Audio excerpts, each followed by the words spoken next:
네, 여러분, 이제 14주차 마지막 시간을 맞았습니다. 이제 벌써 학기가 이렇게 마무리를 해야 할 시간까지 왔는데, 여러분 다 건강하게 잘 지냈으리라고 생각하고, 이제 철학 교양을 여러분하고 이제 같이 얘기할 수 있는 시간도 이번이 마지막입니다. 그래서 이제 오늘 종강을 하게 되겠습니다. 그리고 우리 과목은 또 그동안 예고를 한 것처럼 기말 시험은 따로 보지 않기 때문에 여러분이 여기에 나가는 14주차 과제를 통해서 모든 여러분이 해야 할 의무는 다 하는 것이고, 그래서 이제 여러분이 마무리를 유종의미를 잘 거둬주기를 바랍니다.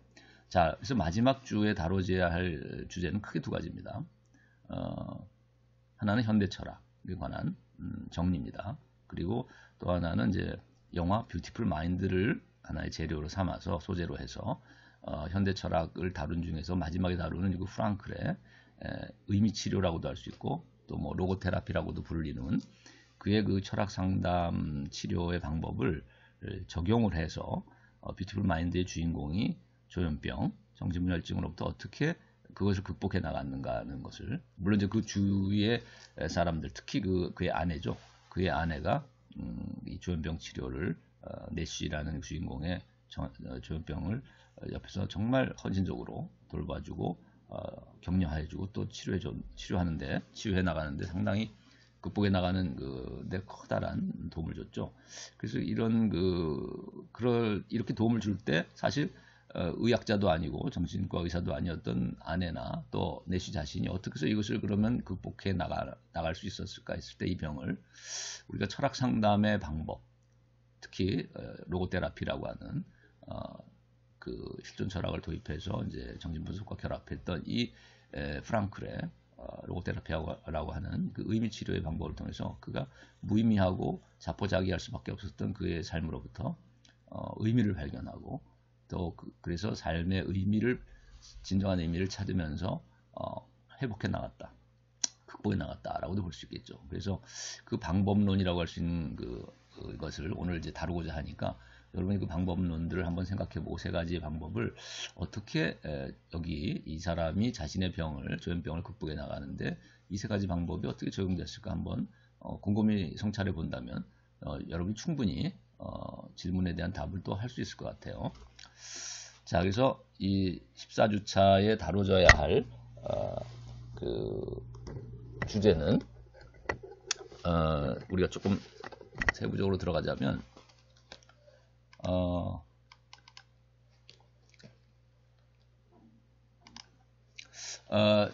첫째는 이제 현대 철학을 정리하는 것이죠. 그래서 그 프로이트, 키르케고르, 하이데거 그리고 프랑클까지 이렇게 한 네 사람을 다루고 있어요. 우리가 이제 지난 시간에 철학의 향기라는 교재 1편 1부 2장의 4절로 모든 것이 이제 다 다뤄졌어요. 그래서 여러분에게 자료실에 올려줬던 철학의 향기 부분은 다 다뤘고 정리를 했고, 오늘 이 현대 철학 부분은 이 네 사람의 철학자들은 어디에 나오는 내용이냐면 현대 사회와 철학 상담이라고 하는 또 여러분 자료실에 올려놨던 그 교재의 3부에 해당하는 것의 마지막 챕터들 네 가지 챕터에 해당하는 것입니다. 그래서 여러분이 3부에 보면 철학 상담의 역사라고 해서 다뤄지고 있는 것이 바로 맨 뒤에 부분이 이제 프로이트, 키르케고르, 하이데거, 프랑클입니다. 그래서 이 철학자들은 우리가 이제 프로이트는 여러분이 잘 알다시피 오늘날 현대 심리학을 열어놓은 정신분석의 대가죠. 그 원류고 아버지고 정신분석의. 그다음에 키르케고르는 또 오늘날 현대 철학의 를 열어놓은 아주 중요한 실존 철학이라는 이유파의 아버지라고 볼 수 있겠죠. 현대적인 의미에서의 아버지. 그러나 물론 역사적으로 소급해보자면 지난번에 질문도 어떤 학생이 있었는데 아우구스티누스라는 중세 철학자야말로 그의 고백이라는 책을 통해서 그 1인칭적인 자기 성찰을 통해서 자기 실존을 조명하고 회심에 이르게 되는 그의 과정을 기록해놓은 그 고백이라는 글을 통해서 그야말로 실존 철학을 그 뿌리로부터 열어놓은 자유로운 결단이라는 측면, 그리고 회심을 통해서 태도를 변경해내고 가치관의 변화, 근본적인 변화를 가져온 이런 삶의 변화가 바로 본래적인 실존으로 나아가는 하나의 모습이었고, 이것이 키르케고르가 현대적인 의미에서 실존 철학을 열어놨다면 아우구스티누스야말로 본래적인 이제 실존 철학의 그 조상에 해당한다, 뿌리라고도 볼 수 있겠다, 그런 얘기를 했었는데, 자, 여기서 키르케고르라는 사람과 그 다음에 이제 하이데거, 그 영향 아래에서 또 그 실존 철학의 가장 중요한 또 대가는 하이데거죠. 그래서 하이데거 철학을 또 좀 정리하고, 그 다음에 이런 프로이드나 키르케고르, 하이데거라고 하는 이런 정신분석과 실존 철학이라는 이 유파들을 나름대로 종합을 하면서 프랑클은 자신의 이제 로고테라피라고 하는 방법론을 또 만들어내죠. 그래서 철학 상담 분야를 열어놨는데, 이것을 이제 프랑클은 하이데거가 말하는 이제 그 실존 분석이라는 표현을 자기도 받아들여서 우리가 뭐 야스퍼스 같은 철학자는 이제 실존 조명이라는 말을 썼는데, 하이데거는 이제 현존재 분석이라는 말도 많이 사용하죠. 그래서 이런 실존 분석이라고 자기 철학을 또 얘기하기도 해요, 프랑클은. 그것은 하이데거의 영향을 보여주는 것이고, 또 프로이트의 정신 분석이라는 말에도 이제 그 정신 분석이라는 표현이 나오죠. 분석이라는 말이. 하이데거는 이제 현존재 분석이라는 말을 또 쓰기도 하고. 자, 그래서 아무튼 프랑클이 자신의 철학을 이제 실존 분석이라고 얘기했을 때 하이데거의 영향, 그 다음에 프로이트의 영향을 또 볼 수 있고, 그래서 프랑클을 보통 이제 그 정신분석에서는, 심리학에서는 정신분석의 제3세대라고 얘기합니다. 그런가 하면 이제 우리가 철학에서는 프랑클은 실존 철학의 영향 하에서 또 철학자로 분류하죠. 그리고 또 실존적인 상담 치유를 개발해낸 원조라고도 할 수 있는 철학 상담의 대가로 또 이해하고 있습니다. 그래서 이런 프랑클의 로고테라피를 한번 그 세 가지 방법론에 대해서도 좀 정리해 보려고 했던 것이 이번 이제 주고, 그리고 나서 전반적으로 그러면 심리 상담이라고 하는 분야하고 철학 상담이라는 분야가 어떻게 비교될 수 있겠는가, 서로 연관관계가 있으면서도 또 상이하는 측면은 뭘까, 자, 이런 것들을 비교해서 다루고자 합니다. 그래서 심리 상담은 우리가 앞에서 말한 정신 분석이 가장 대표적인 현대적인 의미에서 이제 심리 상담 분야, 치료 분야지만, 또 이것 말고도 우리가 행동 치료라든가 인지 치료라는 것도 있죠, 심리 상담에서는. 그래서 이런 정신 분석 치료, 행동 치료, 인지 치료, 이런 세 가지를 그 뿌리가 뭐고 그것들이 철학적인 배경은 무엇인가를 한번 또 고찰해 보고, 그 다음에 이것들이 가지고 있는 특징과 좀 방법의 특징과 그 다음에 문제점은 뭔가를 이제 한번 성찰해 보면서 오늘날 이제 철학 상담이라는 것이 왜 필요한가, 그래서 심리 상담이 놓치고 있는 측면은 무엇인가, 그래서 철학 상담을 통해서 보완을 할 수 있는 측면은 뭔가를 한번 정리해 보는 시간을 갖겠습니다. 그 다음에 두 번째 주제는 아까도 얘기했지만 영화 뷰티풀 마인드에 나오는 내쉬가 나오죠. 경제학자이자 수학자이자 경제학자인 이 노벨 또 경제학상을 상을 수상했던 말년에 그 내쉬는 사실 정신병을 앓고 있었죠. 정신분열증이라고도 하고 오늘날은 이제 조현병이라고 얘기하는데, 이런 조현병의 환자였던, 정말 아주 심각한 조현병 환자였는데, 그래서 환영을 보고 환각 상태에 빠지는 경우가 많았던 이 내쉬가, 주인공 내쉬가 어떻게 해서 그러면 이런 정신분열의 병을, 조현병을 그가 극복해 나갈 수 있었는가, 그 과정, 힘겨운 그 병과의 싸움의 과정과, 그리고 나서 이제 그가 노벨 경제학상까지를 받게 되는 그것을 극복하고 인간 승리에 도달하게 되는 그 과정을 이제 다루고 있는 영화인데, 그 주변에서 이제 그 부인이 그 아주 아내의 헌신적인 또 도움이 있었죠. 그래서 이런 아내의 도움, 그리고 내쉬 자신이 어떻게 해서 그러면 여기 이러한 병의, 정신의 병을 극복해 나가는 과정이 어땠는가라는 것을 여러분이 한번 앞에서 다뤘던 그 프랑클로 대변되는 그 철학 상담의 방법, 즉 로고테라피 또는 의미 치료라고 하는 것에 이제 세 가지 방법을 얘기하죠. 그래서 역설지향, 탈성찰, 그다음에 태도 변경, 크게 세 가지를 얘기할 것인데 이제 뒤에서 자세히 다룹니다. 이것들을 각각 그러면 한번 적용해서 여러분이 한번 내쉬가 하는, 그리고 내쉬나 그의 아내, 특히 아내가 하는 대사를 한번 여러분이 잘 살펴보면 뭐 의미를 부여하는 내용의 대사가 있는가 하면, 삶에 무의미한 삶에 의미를 부여주는 내용이 있는가 하면, 또 어떤 그 맞서서 그 환영에 맞서서 그가 어떻게 또 교수로서의 삶을 다시 이어가도록 격려해야 하는 측면도 있고, 자, 그것이 뭐 어떻게 보면 뭐 역설지향이든 탈성찰이든 이런 면도 있을 수 있죠. 그래서 그것으로부터 벗어나서 또 환각 상태나 환영이 나타난 그 인물들에 대해서 예를 들면 뭐 탈성차를 시도하도록 유도한다든가 또는 뭐 맞서서 대결할 수 있도록 역설지향을 해나가도록 도와준다든가 그리고 근본적으로 그래서 자포자기하고 좌절하는 그런 삶의 태도로부터 변화해서 그래서 자기 삶을 저주하고 무의미하다라고 여겨지는 그런 태도로부터 어떻게 이제 진정한 의미를 부여하고 의미 있는 삶으로 그걸 극복해 나가도록 이제 또 도와주는 자 이런 이제 태도 변경을 유도하는 그래서 태도 변경에 이르는 자 이런 것들이야말로 사실 가장 중요한 치료의 어떤 그 포인트인 것 같아요.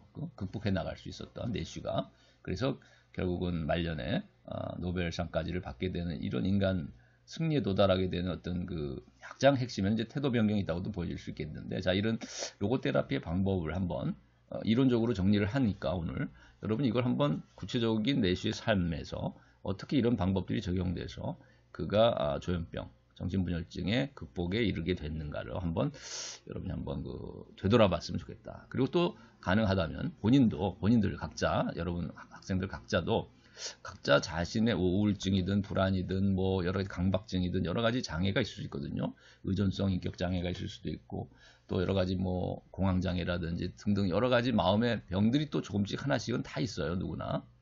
또 자기애성 인격 장애가 강한 사람이 많이 있고 또 연극성 인격 장애라든가 뭐 여러 가지 이제 여러 가지 이런 마음의 문제들이 있을 수 있겠는데 여기 한번 적용해서 자신의 삶의 문제들이 있다면 그것들을 어떻게 극복해 나갈 수 있겠을까?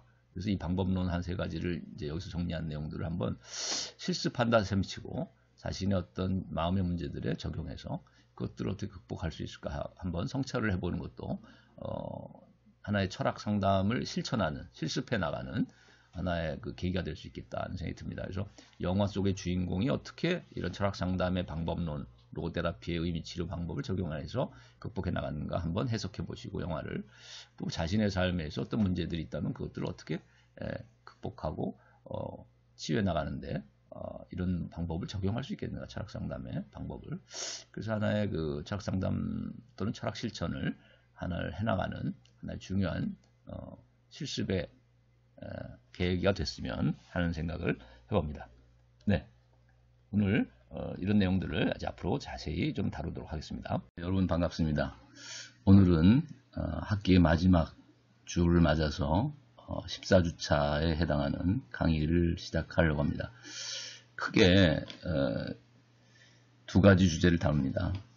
프로이드와 프랑클이라는 우리가 정신분석을 대표하는 심리학자이자 또 철학 분야에서도 중요하게 여겨지고 있는 프로이트 그리고 프랑클이라고 하는 이제 정신분석학파로서는 제3세대라고도 하고 또 철학 상담 분야를 현대적인 의미에서는 시작을 한 말하자면 원조가 될 수 있는 그런 중요한 철학 상담 치유 분야에서도 중요한 그런 정신과 의사이기도 하고 철학자이기도 하죠. 그래서 오늘은 이런 두 심리학 분야의 대가이자 또 철학에서도 중요한 사상가들을 한번 비교하는 그런 시간을 가지려고 하고 그 다음에 이제 여러분에게 과제로 내주려고 하는 것은 이런 두 사람들의 치유 방법론을 적용해서 한번 뷰티풀 마인드라고 하는 영화의 주인공 내쉬라는 수학자가 나오죠. 천재적인 수학자. 근데 그 수학자가 이제 정신분열증이라고 하는 과거에는 그렇게 표현했고 요즘은 조현병이라고 하죠. 네, 이런 마음의 병을 앓고 있었는데 자, 이것을 아내의 도움을 통해서 어느 정도 극복하고 치유해가는 과정을 보여주는 휴먼 드라마인데 여러분이 이 영화를 한번 뭐 감상을 해볼 수 있으면 하고 또 적어도 그 정보들을 얻어낼 수 있으니까 여러분이 참조해서 과제를 해나갈 수 있으면 좋겠습니다.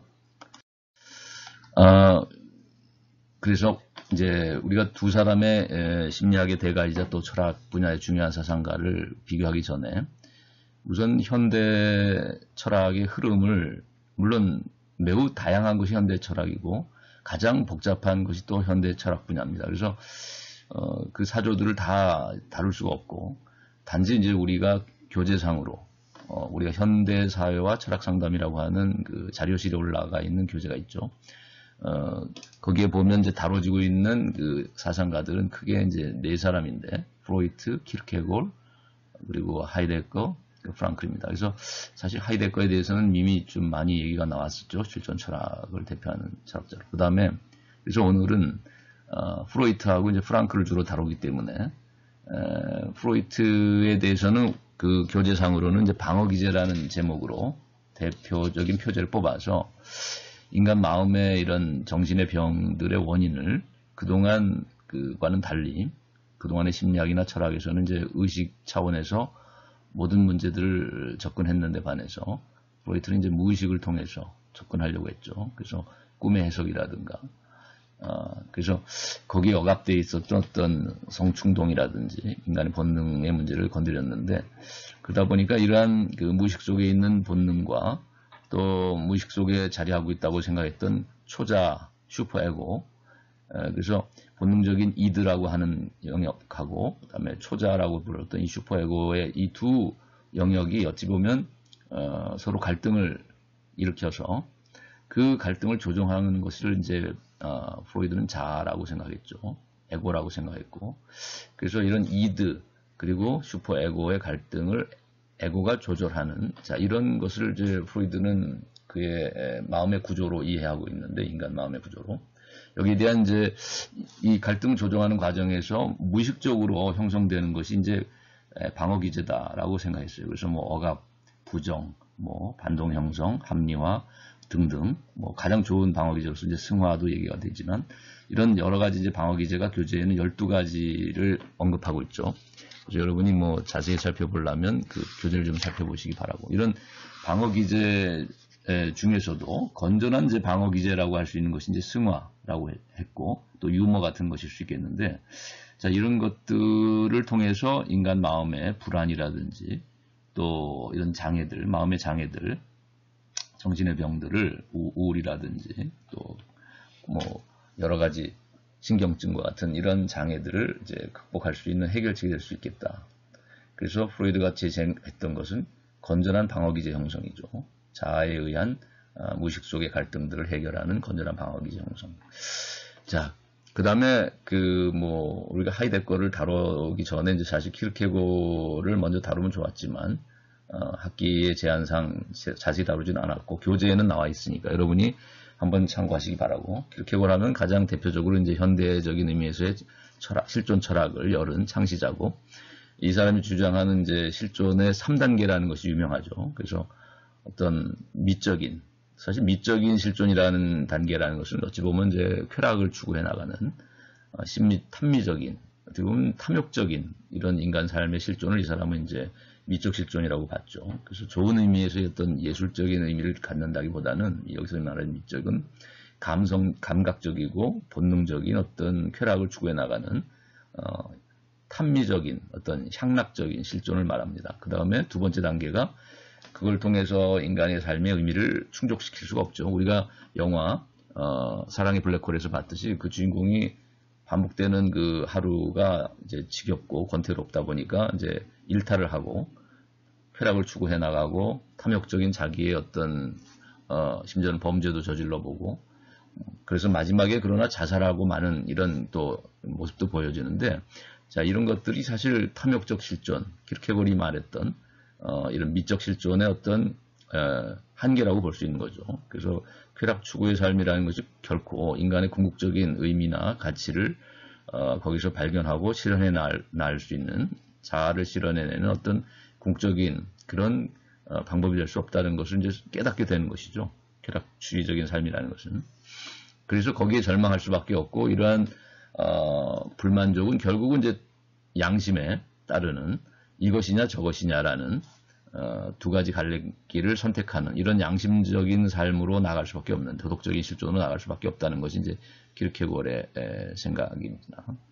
그런데 이제 이런 이것도 저것도 아무것도 좋다라고 하면서 쾌락만을 추구했던 이 쾌락주의자가 그 실존으로부터 벗어나서 결국은 이제 도덕적인 선이냐 악이냐라는 이것이냐 저것이냐를 선택하는 자, 이런 갈림길에서는 선택의 자유를 실현해 나가는 이런 도덕적인 실존으로 도약해 나가지만 그러나 그것도 키르케고르이 볼 때는 궁극적으로는 완전한 도덕적인 삶을 살 수는 없기 때문에 누구도 거기에서 오는 어떤 또 절망을 느끼게 된다는 거죠.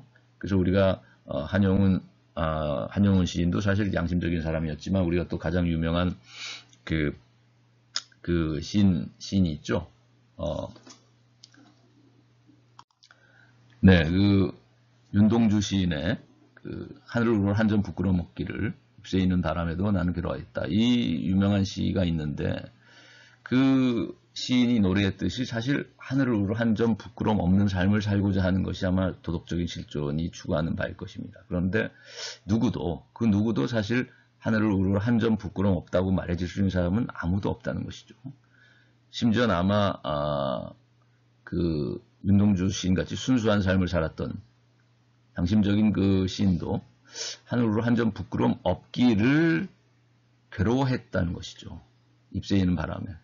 그러니까 정말 거짓말 한 번 안 하고 다른 사람의 그 입장이 돼서 항상 자신의 욕구만을 충족시키는 것이라기보다는 정말 다른 사람을 배려하는 삶만을 살 수 있었던 사람은 아무도 없었다고 볼 수 있고, 그렇다면은 칸트가 말했듯이 나의 자유와 타자의 자유가 공존할 수 있는 질서, 또 타인의 인격을 수단으로만 대하지 않고 목적으로도 대하는 그런 태도로만 매일 매순간을 살 수 있는 사람은 사실은 없는 것이죠. 그러니까 키르케고르이 말하기를 이런 도덕적 실존은 사실 쾌락주의자의 실존과는 또 다른 의미에서 더욱 깊은 절망을 안겨준다는 거죠. 왜냐하면 이미 도덕적인 삶을 선택한 사람은 매우 고결한 성품을 갖고 이제 인품을 한 단계 업그레이드 된 그런 인품으로 살아가는 사람일 텐데, 그런 성품과 성격과 인격을 가진 사람이 그 완벽을 추구해 나가는 그런 선한 삶을 지향해 나갔을 때 하늘으로 한 점 부끄러움 없는 짓을 한 번이라도 할 경우 정말 크고 깊은 절망을 느끼게 된다는 거예요. 쾌락주의자가 느끼는 절망하고도 또 다른 의미에서의 아주 깊은 정신적인 절망을 느낀다는 것이죠. 그래서 이것을 극복하는 길은 이제 마지막 실존의 단계인 절대자에 귀의하는 그 신 앞의 단독자로서의 실존이라고 말하죠. 이 종교적 실존으로 귀착된다라는 것이 이제 키르케고르의 실존의 3단계입니다. 그래서 인간이라는 것이 이제 그 육체라는 의미에서의 어떤 유한성을 갖고 그런 또 동물적인 본능을 추구할 수 있는 이런 소질을 가지고 있다는 점에서 인간은 유한한 자연의 하나의 생명체이기도 하지만, 그러나 이제 키르케고르를 볼 때는 또한 인간은 무한한 의미와 가치를 또 깨닫고 추구해 나갈 수 있는 이런 정신적인 존재이기도 하다는 것이죠. 그러다 보니까 어떤 시간과 영원, 유한과 무한, 육체와 정신이라는 이 이율배반적인 모순적인 차원들이 결합되어 있는, 그 두 원리가 결합되어 있는 종합된 것이 인간이기 때문에 이렇게 볼 때는 그 유한한 그 감성적이고 동물적인 생명체로서의 인간이라고 한다면 쾌락주의적인 삶이라 해서 뭐 지장이 없을 수도 있겠지만, 인간은 또한 정신적이고 무한한 가치와 의미를 깨달을 수 있고 추구해 나갈 수 있는 존재이다 보니까 그런 쾌락주의자의 실존에 만족할 수가 없다는 것이고, 그래서 이제 도덕적인 것에 눈을 뜨게 되지만, 그러나 도덕적인 선과 악의 갈림길에서 항상 선만을 선택할 수 없는 인간은 절망할 수밖에 없다는 것이고, 그래서 절대적인 선, 궁극적인 인격의 완성, 자, 이것을 추구해 나가는 존재는 칸트도 그랬듯이 내세에서의 불멸하는 영혼, 불멸하는 정신에 대한 어떤 요청을 하게 된다는 것이죠. 그것이 이제 칸트의 경우는 또 내세에서의 심판, 그 선과 악을 판별해낼 수 있는 최후의 심판자로서의 신을 요청할 수밖에 없는 이런 이제 칸트의 도덕적인 신앙에 이르게 되는 이제 칸트의 철학도 그렇듯이 키르케고르도 결국 인간은 이런 그 정신적인 존재인 한에서는 종교적인 가치나 종교적인 지향을 완전히 배제할 수 없다는 것이고, 그래서 궁극적으로는 인간이 정신적인 존재이기도 하기 때문에 유한하면서도 무한한 존재인 인간은 결국 이런 무한한 절대적인 가치에 대한 추구로 나아갈 수밖에 없다. 그래서 마지막을 이제 키르케고르는 종교적 실존에서 찾는 것이죠. 그래서 그것이 인간의 불안이나 실존적인 우울이나 실존적인 불안이나 또 실존적인 절망을 극복할 수 있는 이제 최후의 길이라고 이제 본 것이고, 이제 하이데거 같은 경우는 지난번에도 얘기했지만은 그 인간은 자유로운 의지를 가지고 결단할 수밖에 없는데 과거로부터 피투된 자신의 죄라든지 또는 잘못했던 요소들을 떠안고 그것을 이제 피투적인 이제 상황이라고 보는 것이고, 과거로부터 내던져져 있는 미래를 향해서, 더 나은 미래를 향해서 과거의 잘못을 개선하고 더 나은 나를 위해서 지향해 나간다면 이제 미래를 향해서 기투할 수밖에 없는데, 계획하고 그 미래를 향해 내던지는 것을 이제 기획투사, 즉 기투라고 말했죠. 그래서 이런 과거적인 것을 떠안고 과거의 잘못을 떠안는 피투적인, 그 다음에 미래를 향해 내던지는 기투를 해나가는 것은 바로 현재 이 순간 안에서 결단을 통해 이루어진다는 거죠.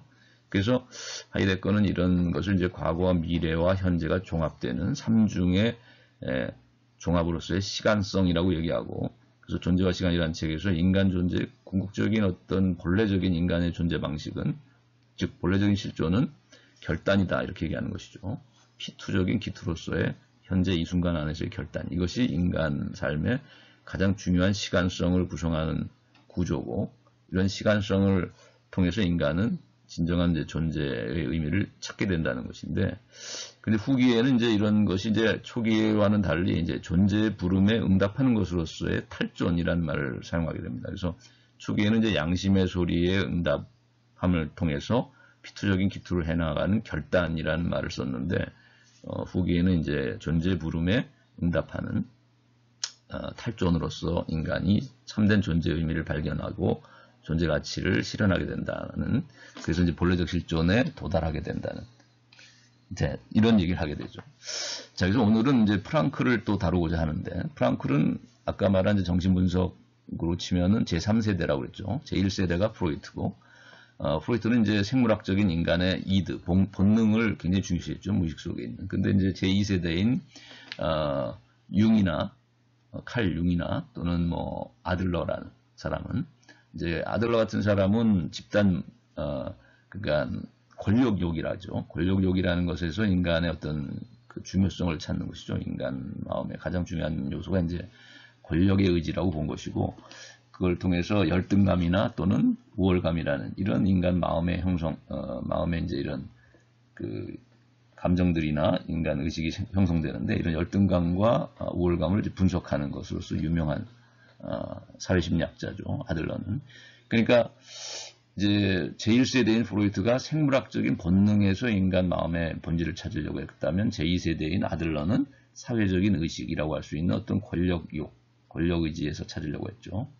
열등과 우등의 감정을 일으키는.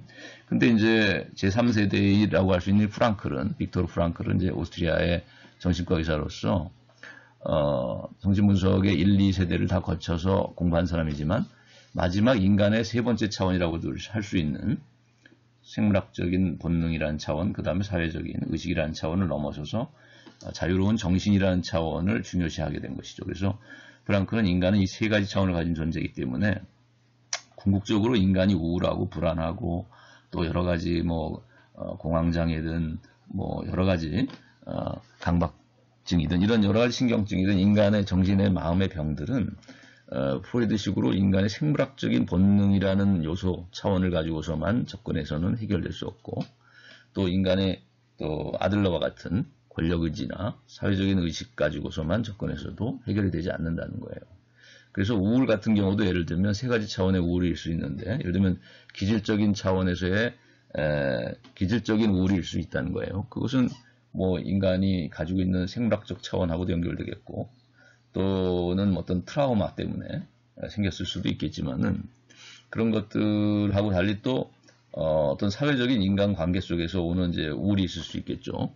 뭐 사랑하는 사람과 헤어지게 됐다든가, 실연의 아픔을 겪게 돼서 이제 우울할 수도 있겠는데, 자, 이런 것들은 사회적인 시민성 우울증이라고 말할 수 있고, 사회적인 차원에서의 심리 치료를 통해서 사회과학으로서의 이제 뭐 행동 치료든 또는 뭐 인지 치료든 또 정신분석적 치료를 통해서도 해결할 수 있을지 모르겠습니다만은, 그러나 사실 제일 큰 의미에서의 제일 심각한 우울증은, 자살에 이르게 하는 이제 우울증은 사실은 이런 기질적인 우울이라든지 사회적인 관점에서 오는 시민성 우울이 아니라 실존적인 우울이라고 하죠.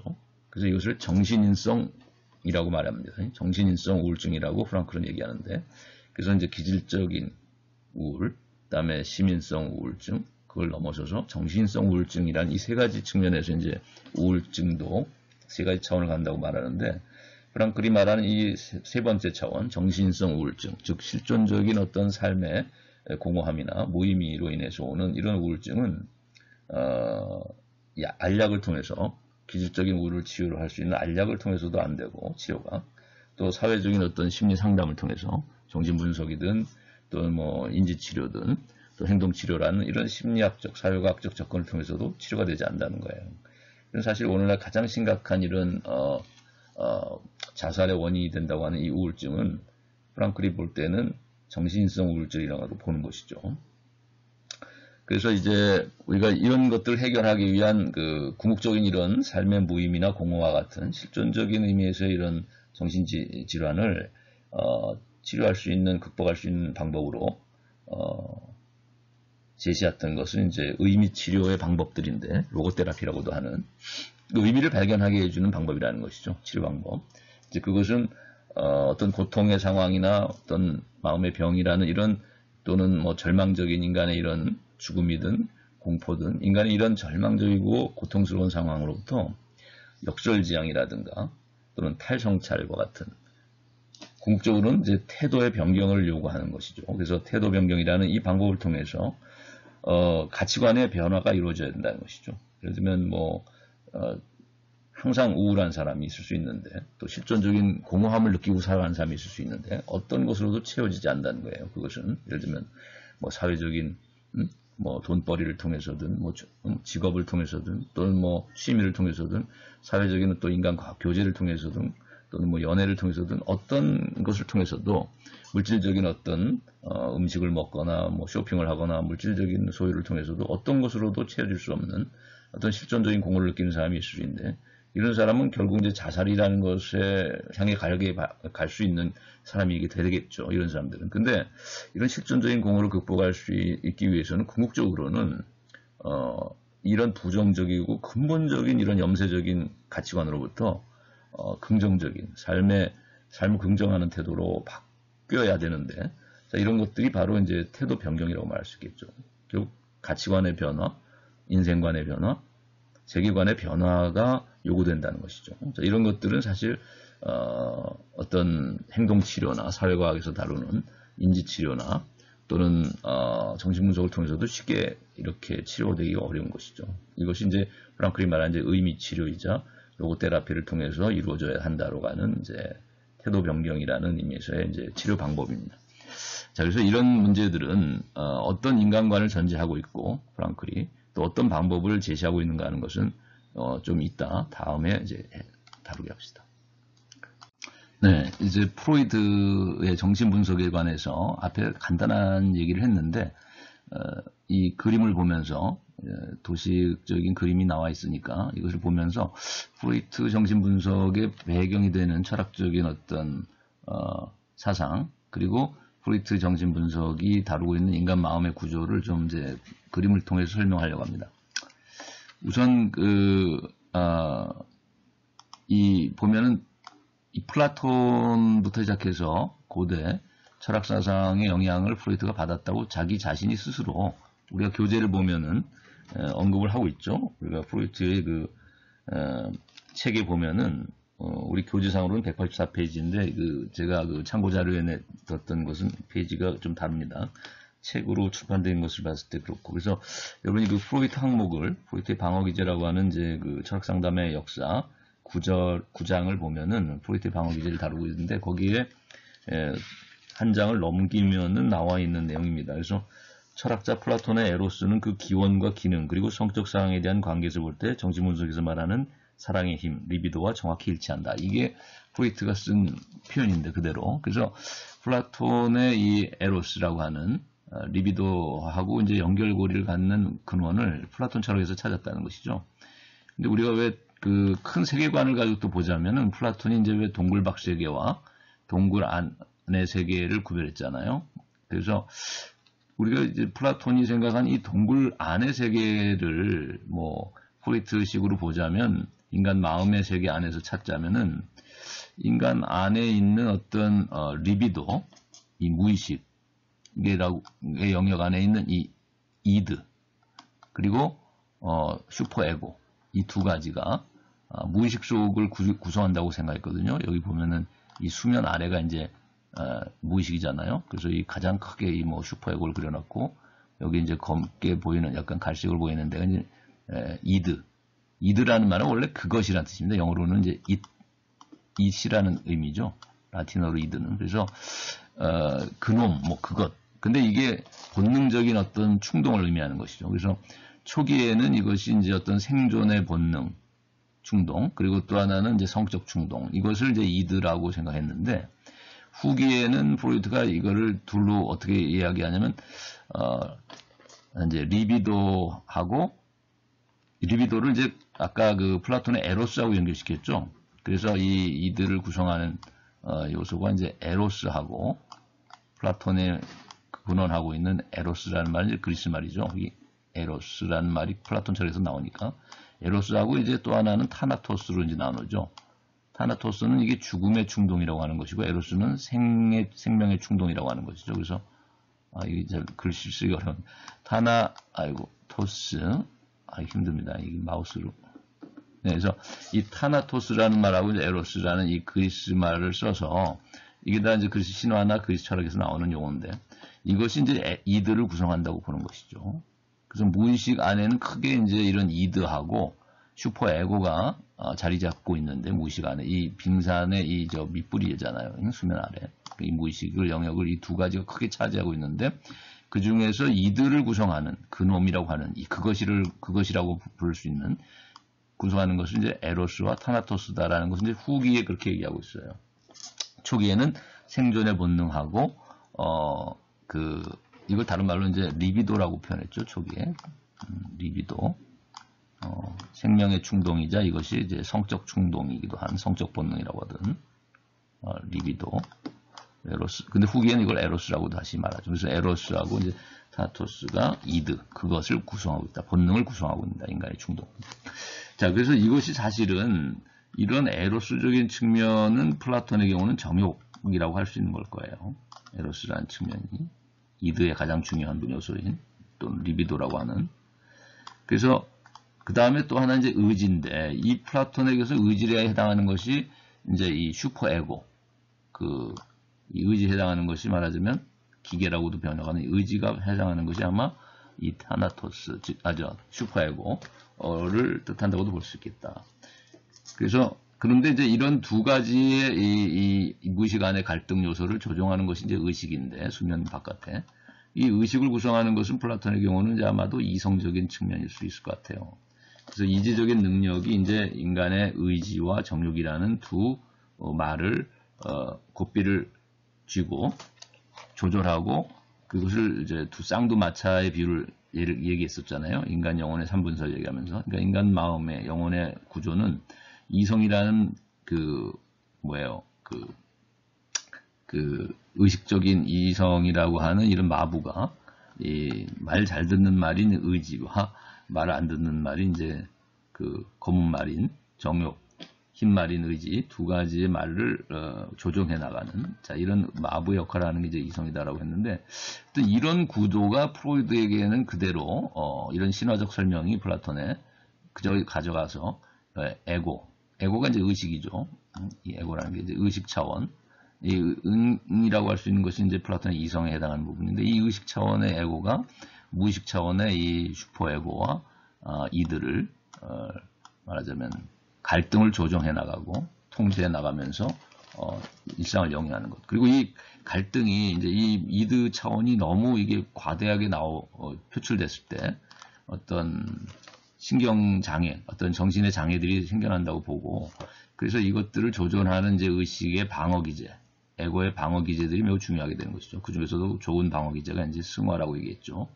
그래서 자 이런 것들이 이제 플라톤의 철학하고 연결고리를 받겠고, 그 다음에 이제 우리가 근대 낭만주의 철학을 열었던 칸트나, 그 다음에 낭만주의 쉘링, 쇼펜하워, 그리고 이제 니체까지도 언급을 할 수 있겠는데 사실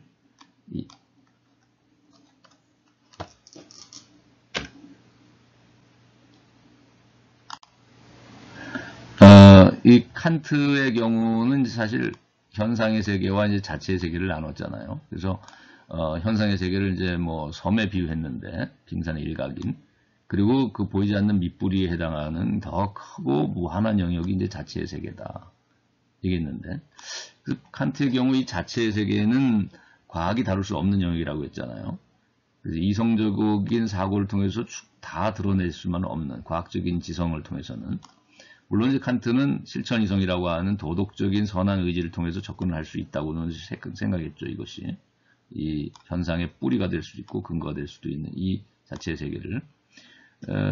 그러다 보니까 이제 뭐 의지적인 요소가 상당히 또 칸트의 요소도 선한 의지라고 하는 의지적인 요소가 이 자체 세계에 접근할 수 있는 양심적인 것들이 이제 여기에 접근할 수 있는 요소가 되고, 사실 프로이드의 경우도 이 슈퍼에거라고 하는 부분은 아까 플라톤의 이제 의지 또는 기계하고 연결시켰는데, 이것이 칸트로 말하자면 이게 선한 의지하고도 연결고리가 있는 것이죠. 양심이나 선한 의지. 왜냐하면 슈퍼에거가 바로 도덕적인 규범을 의미하는 것이기도 하기 때문에 규범의 원리이고, 에고가 이제 현실 원칙이라고 하고, 이드가 이제 쾌락 원리에 의해서 움직인다고 한다면, 자, 그래서 낭만주의자인 칸트의 이런 그 자체의 세계와 현상의 세계의 구별, 하고 플라톤이 동굴 속 세계와 동굴 밖 세계의 구별, 프로이드의 그 무의식과 의식의 구별하고도 연결고리가 있다고 볼 수는 있어요. 다만 이제 칸트의 경우는 이 자체의 세계가 도덕적이고 예지적인 차원으로까지 연결되다 보니까 단지 이런 수면 밑을 의미한다기보다는 하늘의 세계하고도 연결고리를 갖는 것이죠. 초월적인 이제 하늘의 세계하고도. 근데 프로이드는 이 무의식의 이 세계라는 것은 아무래도 어두운 이런 본능의 세계에 더 주안점이 두어져 있는 것 같다. 그 다음에 이제 그 쉘링이라고 하는 우리가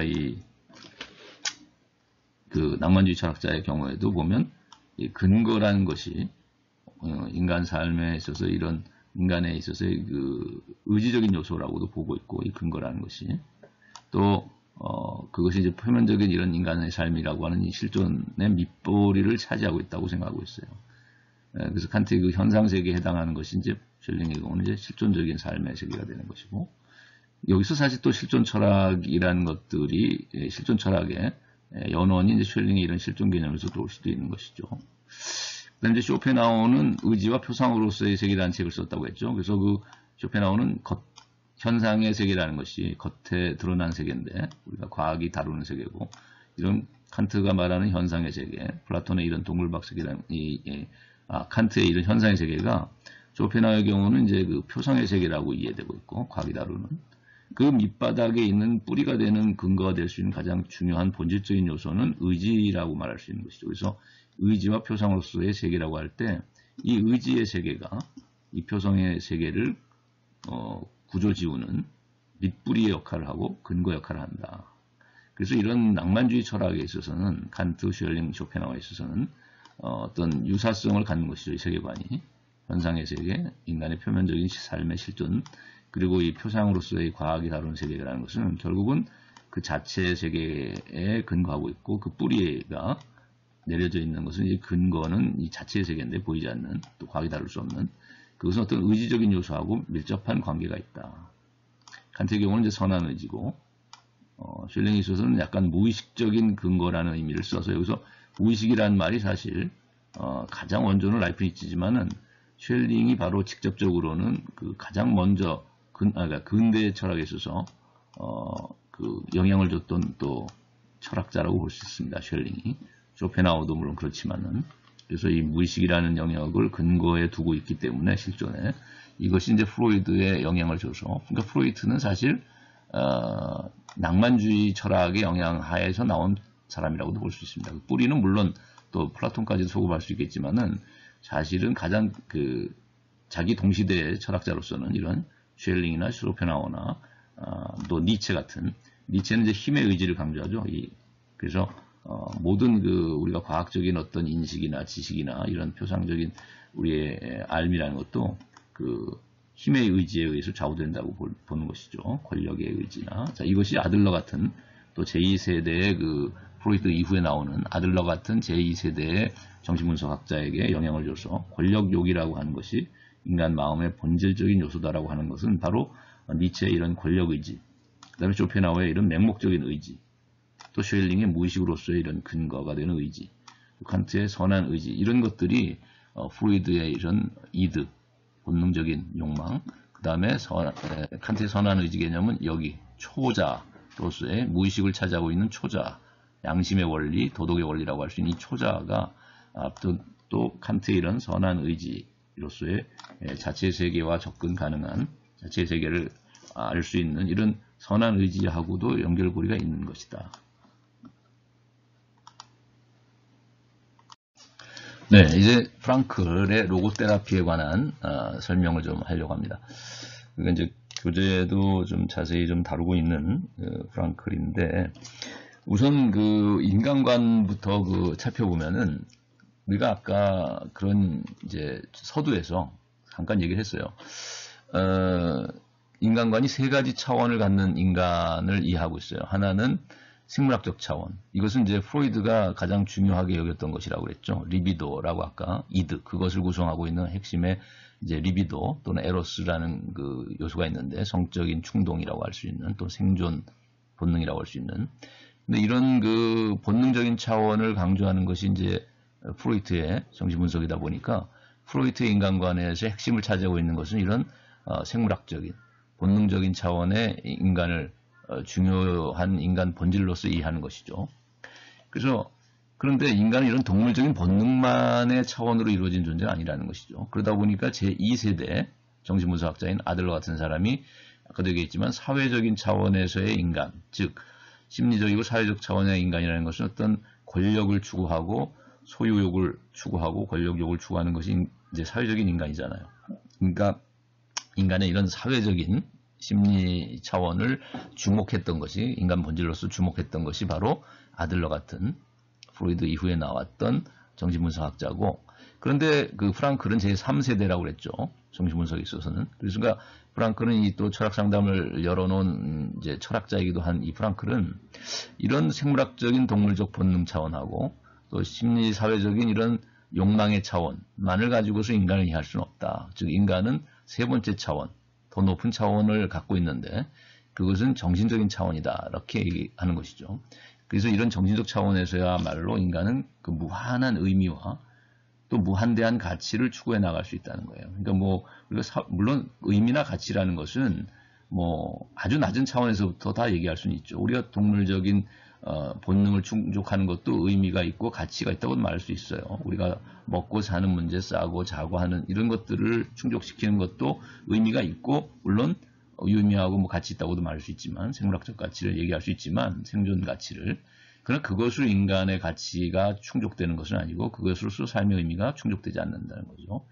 그래서 물론 아들러가 말하듯이 우리가 또 소유욕을 충족시키기 위해서 많은 쇼핑을 하고 또 생산을 하고 소비를 하고 또 여러 가지 또 권력을 추구해 나가고, 그래서 열등감과 또 우월감 속에서 경쟁을 해 나가고, 여기서 어떤 의미를 발견하고 또 사업의 성공을 꿈꾸고 가치를 여기서 발견하려고 하고 여기서 추구해 나가는 사람들이 분명히 있을 수 있죠. 그래서 재화도 가치고 우리가 뭐 소비제도 가치고 또 뭐 인간관계 안에서 어떤 경쟁에서 이기는 것도 가치죠, 물론. 그래서 등급을 맞고 점수를 맞는 것도 가치잖아요. 그러나 그런 것에서 인간 삶의 의미와 가치가 다 충족된 것은 아니라는 거예요. 그것을 넘어선 가치를 또 추구해 나갈 수 있는 것이 인간이고, 또 사실상 정말 궁극적인 의미와 가치는 아까 말한 동물적인 본능 충족의 의미나 가치나 또는 사회적인 경쟁에서 얻어지는 어떤 성적이나 여러분이 뭐 얻을 수 있는 어떤 그 성적표, 또 소유, 재산, 자 여기에서만 사실 삶의 의미와 가치가 달성되는 것은 아니라는 거죠. 결국은 인간이 추구하는 어떤 예술이나 철학이나 종교나 또 이 기타 문화적인 가치라는 것은 이런 재화 가치나 생존 가치를 넘어서는 것인데, 이런 것이 이제 말하자면 정신적인 가치라고 말해질 수 있는 것이라는 거죠. 근데 이런 가치는 무한정한 거고 사실은 무한히 추구될 수 있는, 무한히 열려 있는 가치라는 거예요. 깊이와 높이가. 자, 그래서 이것이 이제 프랑클이 이해하고 있는 인간의 세 가지 차원입니다. 그래서 이것이 이제 그 프로이드나 그 이전에 아들러 같은 심리학자들이 생각했던 인간의 관점, 인간에 대한 이해 차원하고는 다른 측면이라는 거죠. 이 세 가지 차원을 다 인간을 세 가지 차원으로서 인간을 이해해야 한다는 점이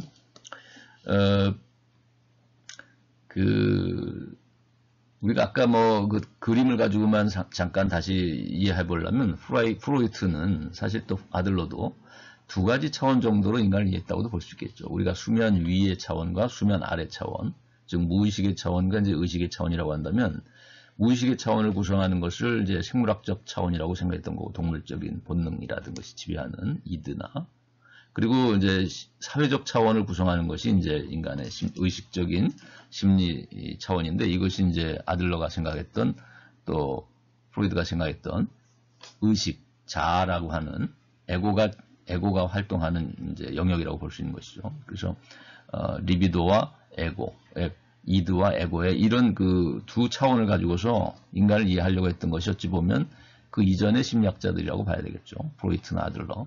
그러나 이제 프랑클은 제3의 차원이라고 할 수 있는 자유로운 정신의 차원, 또 책임, 도덕적이고 또 종교적인 어떤 또 예술적인 지향을 해나가는 인간의 어떤 정신적인 무한한 가치 추구와 의미의 차원을 이제 열어놨다고 볼 수 있겠습니다. 그 다음에 이제 프랑클의 그러면 이 로고테라피라고 하는 그의 심리, 정신 치유, 철학적 상담 치유의 이런 원리는 무엇인가? 그것은 인간 이해하고도 이제 연결고리를 갖는 것인데 인간은 이런 동물적인 본능 충족이나 사회적인 욕구 충족으로 만족하는 존재가 아니다라는 것이 이제 프랑클의 이런 실존 분석과 로고테라피라는 방법을 창시하게 된 어떤 원리가 되는 것이죠. 즉 인간을 이해하는 원리가 인간은 그 자유로운 의지를 가지고 의지의 자유를 가지고 있는 존재고 그렇기 때문에 단순히 프로이트가 생각하듯이 또는 아들러가 생각하듯이 본능이나 어떤 욕망에 지배받는 존재만은 아니다. 그렇게 결정된 존재가 아니라는 거죠. 또 아들러나 프로이트 말고 우리가 미국에서 발달했던 행동주의 심리학, 왓슨 같은 행동주의 심리학자가 생각하듯이 인간은 환경적인 조건에 외적인 환경 자극에 지배받는 기계적이고 수동적인 반응을 하는 그런 기계적으로 결정된 존재가 아니라는 거죠. 환경에 자극에 결정된 반응만 하는 존재가 아니라는 거죠. 인간은 자극과 반응 사이에 선택의 자유라는 여지가 남아있고 그래서 그 어떤 자극이 주어져도 그 어떤 반응을 할 것이냐는 것은 결정되어 있지 않다는 거예요. 그래서 행동주의 비판할 때 그런 얘기도 했잖아요. 그래서 우리가 동일한 자극이 주어져도 어떤 사람은 연기를 하고 거짓된 행동으로 반응할 수도 있다는 거죠. 자유가 있기 때문에. 또 동일한 자극이 있다고 해서 항상 동일한 반응을 하는 것이 인간은 아니라는 거죠. 예를 들면 뭐 자극으로서 고기 냄새를 맡았다고 해서 모든 사람이 고기를 덥석 입에다가 집어넣는 반응을 보이는 것이 아니라는 거죠. 강아지나 돼지가 하듯이 인간은 결코 배가 고파도 아무리 그 자극을 줘도 고기 냄새로 유혹을 해도 거식증이나 다이어트 하는 사람은 뭐 전혀 먹지 않죠. 거부하는 것이죠. 그러니까 이 반응은 전혀 다를 수 있다, 인간은. 그것은 왜냐하면 인간에겐 의지의 자유가 있기 때문이다. 그 다음에 인간은 이런 본능적인 것에 그래서 규정되거나 사회적인 어떤 차원에만 규정되는 존재가 아니라는 것이죠. 자유가 있는 존재는. 돈이라는 자극이 주어진다고 해서 모든 사람이 그 돈을 벌기 위해서 알바에 뛰어드는 것은 아니죠. 그러니까 자, 그리고 두 번째 원리는 이제 의미의 의지라고 했는데 이것은 뭐냐면 인간은 뭐와 이제 이것도 대비시켜야 되면 아까 프로이트가 생각하듯이 인간은 어떤 본능이라고 하는 성적 리비도로 가는 성적 충동이라는 본능에만 또는 생존 본능이라는 그런 욕구에만 제한된 그런 의지를 갖는 존재가 아니라는 거죠. 또 하나는 우리가 아들러 같이 어떤 권력 의지 우월이나 열등감을 낳는 이런 권력욕, 소유욕, 권력욕이라는 그런 의미에서의 의지에만 제한된 존재가 아니라 무한대의 의미를 추구해 나가는 의지를 가지고 있다, 인간은. 즉 이것은 이제 정신적인 존재이기 때문에 인간은 사회적이거나 생물학적 존재만이 아니라 동물적인 존재만이 아니라 인간이 정신적 존재이기 때문에 단지 생존 가치나 의미만을 찾는 존재도 아니고 쾌락 원리에 지배되는 존재만도 아니고 프로이드가 생각하는 또 아들러가 생각하는 권력욕 그래서 경쟁에서 이기려고 하는 어떤 우월감과 열등감이라는 그 의미만을 추구해 나가는 존재가 아니라는 것이죠. 오히려 인간은 그것을 넘어서서 경쟁을 넘어서서 진정한 가치를 추구해 나가려고도 하고 정말 유니크하고 창의적인 어떤 의미를 삶에서 실현하려고도 하는 존재라는 것이죠. 누구와도 경쟁을 넘어서서 정말 독자적인 자신의 길을 개척해 나가려는 사람도 있고, 자, 이것이 무한대의 의미를 추구해 나가는 의지를 갖고 있는 것이 인간이다. 그것은 왜냐하면 인간은 사회적으로만 제한된 존재가 아니고 생물학적으로만 제한된 존재가 아니기 때문에 이런 자유를 가진 인간은 무한한 의미를 추구해 나간다는 거죠. 무한한 가치를. 그리고 이제 마지막으로 이제 얘기할 수 있는 것은 이제 삶의 의미라는 원리인데, 그래서 이제 결국 인간은 삶으로부터 의미를 추구하도록 과제가 주어져 있는 존재다, 이렇게 얘기하는 거예요. 그래서 여기서 코페르니쿠스적 또 전환 또는 코페르니쿠스적 혁명이라는 것이 또 이루어졌다고 하는데, 프랑크에게 있어서 그건 무슨 의미냐면, 칸트가 예를 들면은 인식의 관계를 설명할 때 과거에는 대상을 위주로 하고 인간은 수동적으로 대상을 수동적으로 인식하는 존재로 이제 여겨졌던 것과 달리, 칸트가 이제 왜 대상이 아니라 주관, 주체가 능동적으로 자발적으로 대상을 구성하고 대상을 형성해 나가는, 자, 이런 의미에서의 인식의 전환을 가져왔기 때문에 이제 코페르니쿠스적 전환이다, 인식론에서 이런 얘기를 하는데, 프랑클에 있어서 코페르니쿠스적 전환이라 혁명이라고 하는 것은 뭐냐면 의미 문제에 있어서의 역전된 관계를 보여줬다는 거예요. 그건 뭐냐면 사람들은 의미라는 것은 인간이 무조건 만들어내거나 인간이 주체가 돼서 이루어지는 것이 이제 어떤 삶의 의미다, 이렇게 생각하는데, 프랑클은 어떻게 또 설명하냐면 의미의 주체는 사실은 인간이라기보다는 삶 그 자체다라는 거예요.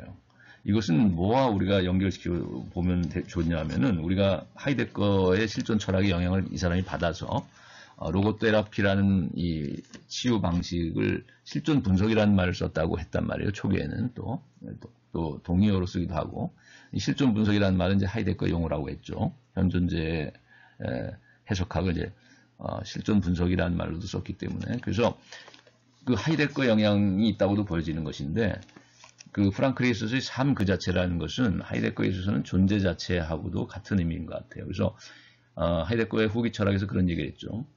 인간에 있어서 본래적인 실존이라는 것은 결국 존재의 진리나 존재의 가치를, 존재의 의미를 발견해내는 것인데, 근데 그것은 인간이 존재의 의미를 구성해내는 것이 아니라, 또는 존재의 의미나 진리를 만들어내는 것이 아니라 오히려 존재 자체의 부름이라는 얘기를 했잖아요. 존재의 소리를 듣고 그것에 응답하는 것, 그것이 탈존이고 자기를 초월해 나가는 탈존이 되고 자기를 벗어나는, 그래서 이기적인 인간의 실존으로부터 벗어나서 본래적인 실존으로 가게 되는 이 구조가 내가 존재를 구성하거나 존재의 의미를 내가 만들어가는 것이 아니라 존재 자체가 나에게 존재가 나를 불러서 존재의 소리를 우리가 듣고 그것에 응답함을 통해서, 그것의 대답함을 통해서 존재의 의미를 알게 되고 깨닫게 되고 존재의 진리를 발견하게 되는 것, 이것이 본래적 실존의 구조고 후기 사회에서 이제 탈존으로서의 인간의 참된 존재 방식이다, 이렇게 얘기했잖아요. 근데 그거하고 유사한 것이에요. 그러니까 프랑클도 의미라는 것을 우리가 구성해내는 것이 아니라 삶 자체가 우리에게 의미를 발견하도록 과제를 부여한다는 것이에요. 그래서 우리가 매 순간의 삶이라는 것은 오늘의 삶, 또 내일의 삶, 그리고 매 순간순간 우리가 살아간다는 것은 삶 자체가 우리에게 던져주는 과제에 대답을 해나가는 과정이고, 그러니까 삶 자체라는 것은 하이데 것이고 말하면 존재 자체인데, 그 삶 자체가 우리 각자에게 주는 과제에 응답을 요구하고 있다는 거예요. 그 요구받은 그 과제를 우리가 수행해 나가고 답을 발견해 나가는 과정이 바로 삶의 의미를 찾아가는 과정이고 삶의 의미를 발견해 가는 과정이라는 거죠. 그래서 가치를 깨닫게 되는 과정이고, 삶의 가치를. 그래서 이런 의미나 가치의 주체가 인간이라기보다는 삶 그 자체가 우리에게 과제로서 이것을 내주는 것이고, 우리는 숙제나 여기에 과제를 수행하듯이 여러분이 그 의미를 발견해 나가고 가치를 발견해 나가는 것은 삶 자체가 우리에게 부여했던 과제를 응답하는 것이라는 거죠. 그 과제에. 그래서 인간은 누구에게나 그러한 삶의 의미에 응답해야 할 삶이 우리에게 주어준 우리에게 준 과제에 응답해야 할 책임이 있다는 거예요. 즉 우리가 삶의 의미를 발견하고 삶의 가치를 발견하는 것은 우리 모두의 의무이고 책임이라는 거예요. 그래서 이제 이것을 그 의미 문제에 관한 또 가치 문제에 관한 코페르니쿠스적 전환이다. 자, 이런 얘기를 하는 것입니다. 그래서 우리가 이렇게 삶이 던지는 질문으로서의 의미나 가치에 답하는 책임 있는 존재로 우리가 살아야 되기 때문에 항상 깨어 있어야 하고 성실히 살아야만 한다는 것이 이제 프랑클의 인생관이고 또 삶의 원리가 되는 것이죠. 자, 그러면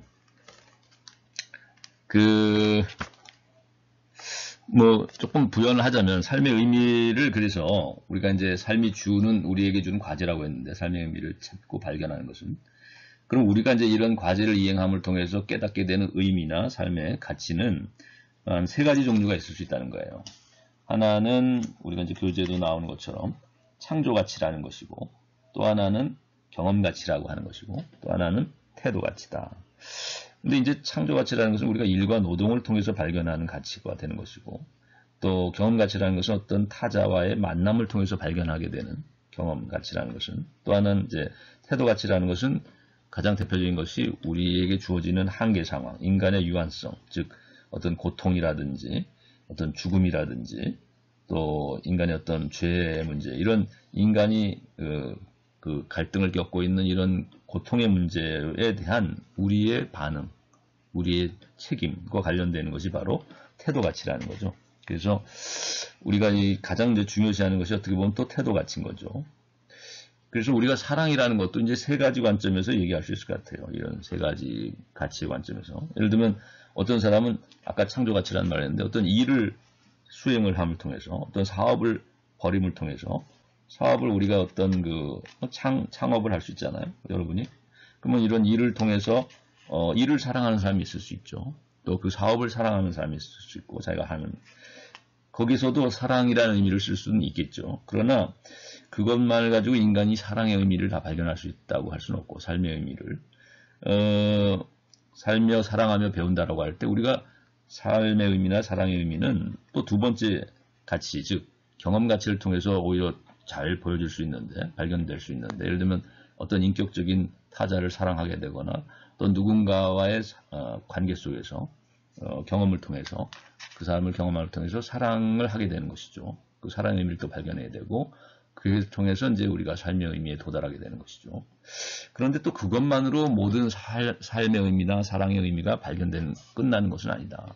의미는 무한히 추구될 수 있다고 했듯이 열려 있다고 했듯이 삶이 우리에게 과제로서 부여하는 의미나 가치는 무한하다고 했듯이 자 우리가 일을 통해서 창조 가치를 발견하고 일을 사랑하게 되고 또 인격적인 누군가의 만남과 사랑을 통해서 연애를 통해서 또는 인간 교제를 통해서 어떤 삶의 의미를 발견하고 거기서 경험 가치를 발견하고 또 사랑의 의미를 발견하게 되겠지만 마지막으로 더 중요한 것일 수도 있는 그 사랑의 의미나 또 삶의 가치는 어떤 우리가 그렇잖아요. 일이 실패할 수도 있어요. 아까 창조 가치를 발견했다고 하는 그 사업이나 일이 창업을 했는데 실패할 수도 있겠죠. 성공함을 통해서 물론 일을 사랑하면서 성공하는 의미에서 그가 의미를 찾을 수도 있겠지만 실패를 했을 때 그러면 그는 좌절하고 거기서 포기하고 자살로 끝난다면 그것은 진정한 삶의 의미를 다 발견한 것은 아니라는 거예요.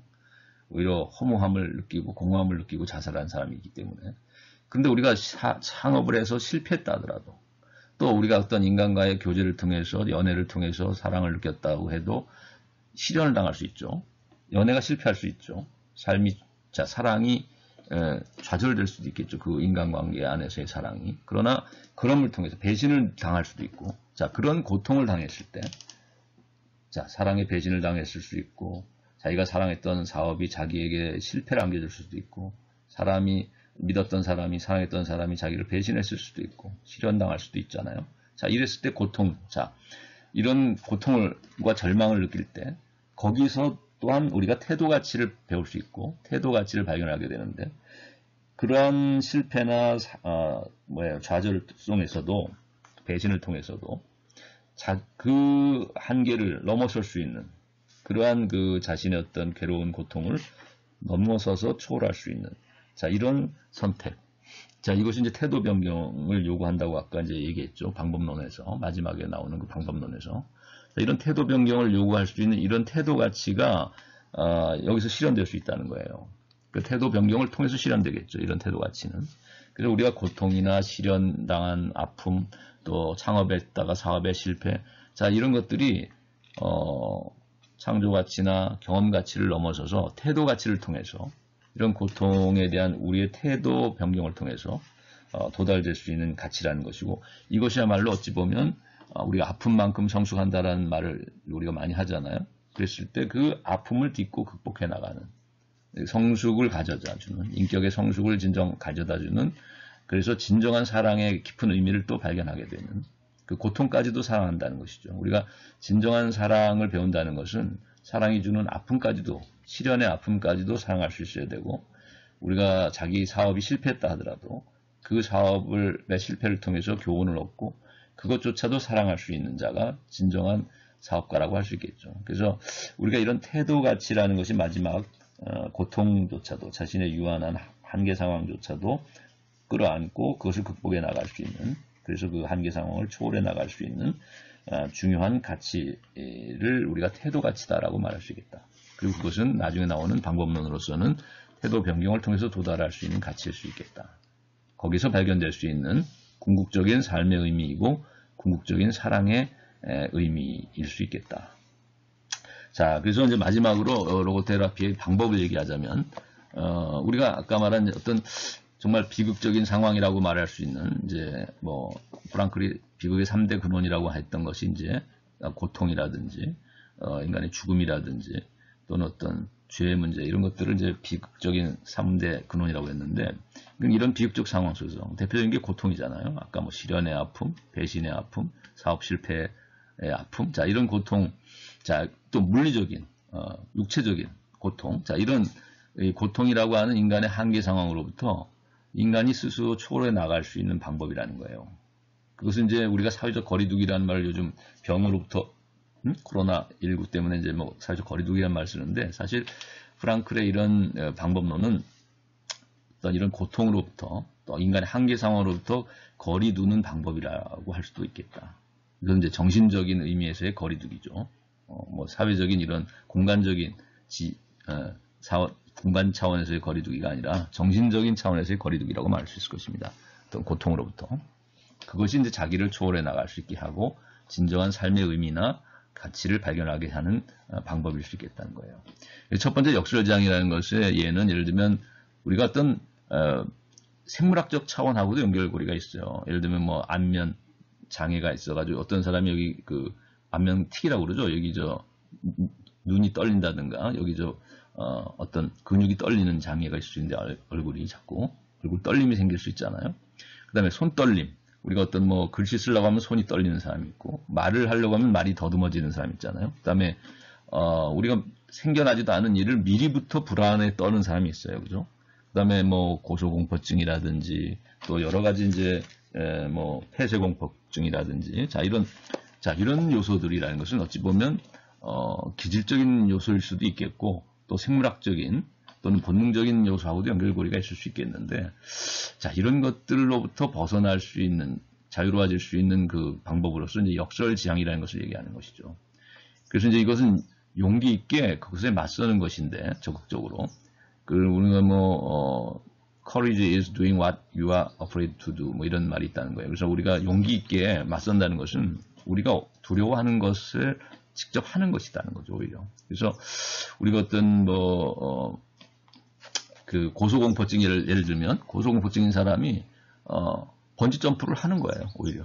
그걸 통해서 고소공포증의 치료에 도달할 수도 있다는 거죠. 근데 이것이 가능한 이유는 자신의 기질상으로나 생물학적인 차원에서 보자면 난 높은 곳에서 뛰어내릴 수가 없는 사람이지만 인간은 아까도 얘기했죠. 인간은 세 가지 차원을 가졌다고 그랬잖아요. 동물적인 차원만 있는 게 아니고 사회적인 차원, 더 나아가서 정신적인 자유에 이를 수 있는 존재이기 때문에 그 정신적인 관점에서 차원에서 인간의 생물학적인 나의 기질적인 어떤 본능적인 결함이나 두려움을 극복할 수 있다는 거예요. 그래서 그로부터 거리를 둘 수 있다는 것이죠. 본능적인 나의 한계, 기질적인 한계로부터 한계상으로부터 거리를 두고 자기를 초월해서 정신적인 차원에서의 자유로 뛰어내리는 것이죠. 그걸 통해서 오히려 고소공포증을 극복하는 방법. 이게 이제 역설지향인 것이죠.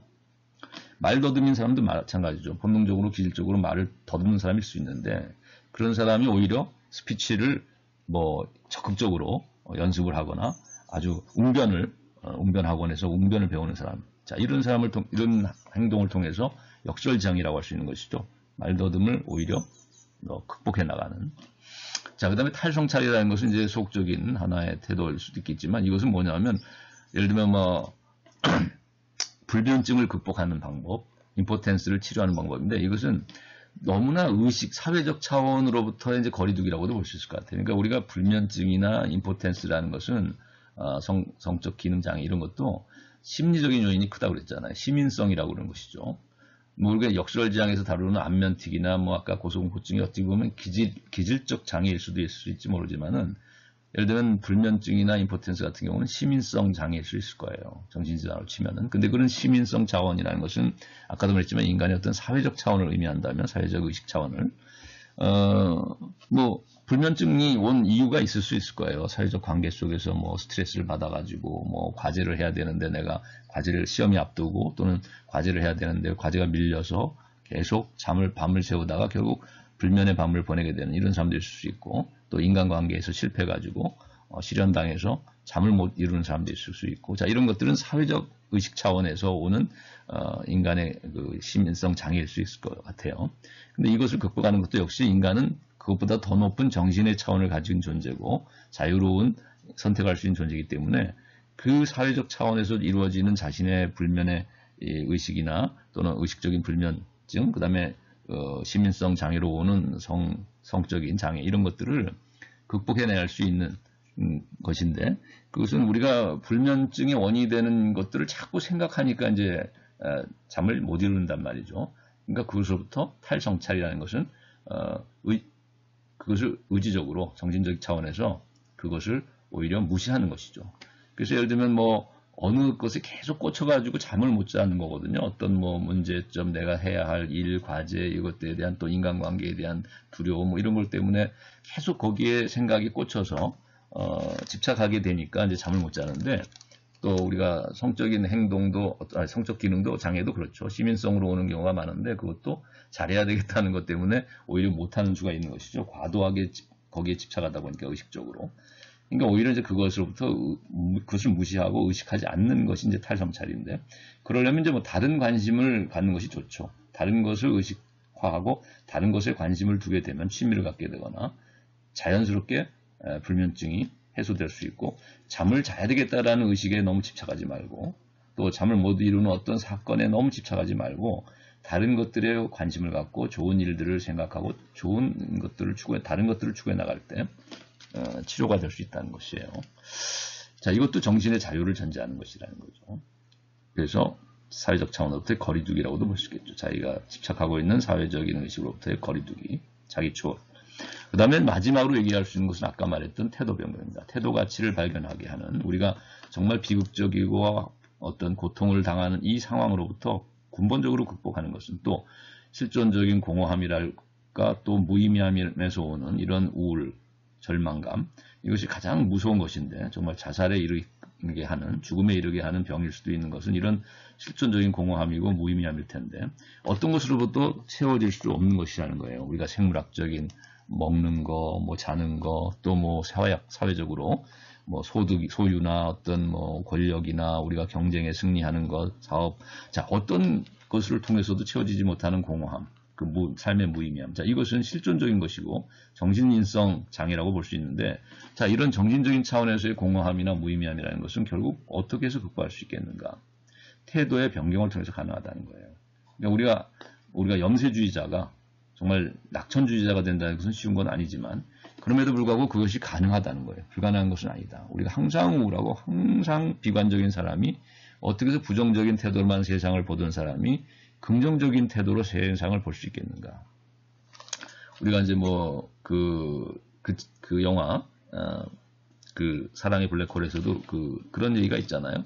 하나의 뭐 빈 컵이 있는데, 컵의 반쯤 물이 채워져 있을 때 우리가 어떤 사람은 이제 반밖에 남지 않았네. 이렇게 항상 부정적으로 보는 사람이 있고, 아직 반이나 남았네 라고 생각하는 긍정적인 마인드로 보는 사람도 있다는 거죠. 그러니까 이런 것처럼 마음먹기 달렸다. 그래서 we are happy as we make our minds to be. 그러니까 우리가 마음먹기에 따라서 그만큼 우리가 행복한 것이고, 우리의 마음먹기에 따라서 그만큼 불행한 것이다. The real discovery consists not in seeking new landscape, but in having new eyes. 이런 말도 있다는 거예요. 그러니까 정말 훌륭하고 아름답고 진정한 경치를 우리가 진정한 발견이라고 하는 것은 우리가 뭐 새로운 경치를 외적인 환경을 찾아다니는 데서 진정한 발견이 오는 것이 아니라 외부 환경적인 요인에서 오히려 우리가 어떤 관점을 갖게 되는가, 우리가 어떤 마음가짐을 하느냐에 따라서, 우리가 어떤 태도를 취하는 거에 따라서 참된 발견이 이루어질 수 있다는 거죠. 자, 그래서 사고실험이라는 것도 그런 거잖아요. 철학에서 말하는 성찰이나 사고실험도 우리가 마음먹기에 달린 것이고, 우리의 관점과 태도를 어떻게 취하느냐가 중요하다는 것이 이제 사고실험을 통해서 우리가 얻을 수 있는 교훈인 것이죠. 네. 우리가 이제 교재에서, 현대사회와 철학상담 교재에서 가장 또 중요한 부분을 간단히 요약하려고 합니다. 그래서 우리 교재상으로 보면은 이제 6부에 해당하는 것이죠. 그래서 4부에 해당하는 것이죠.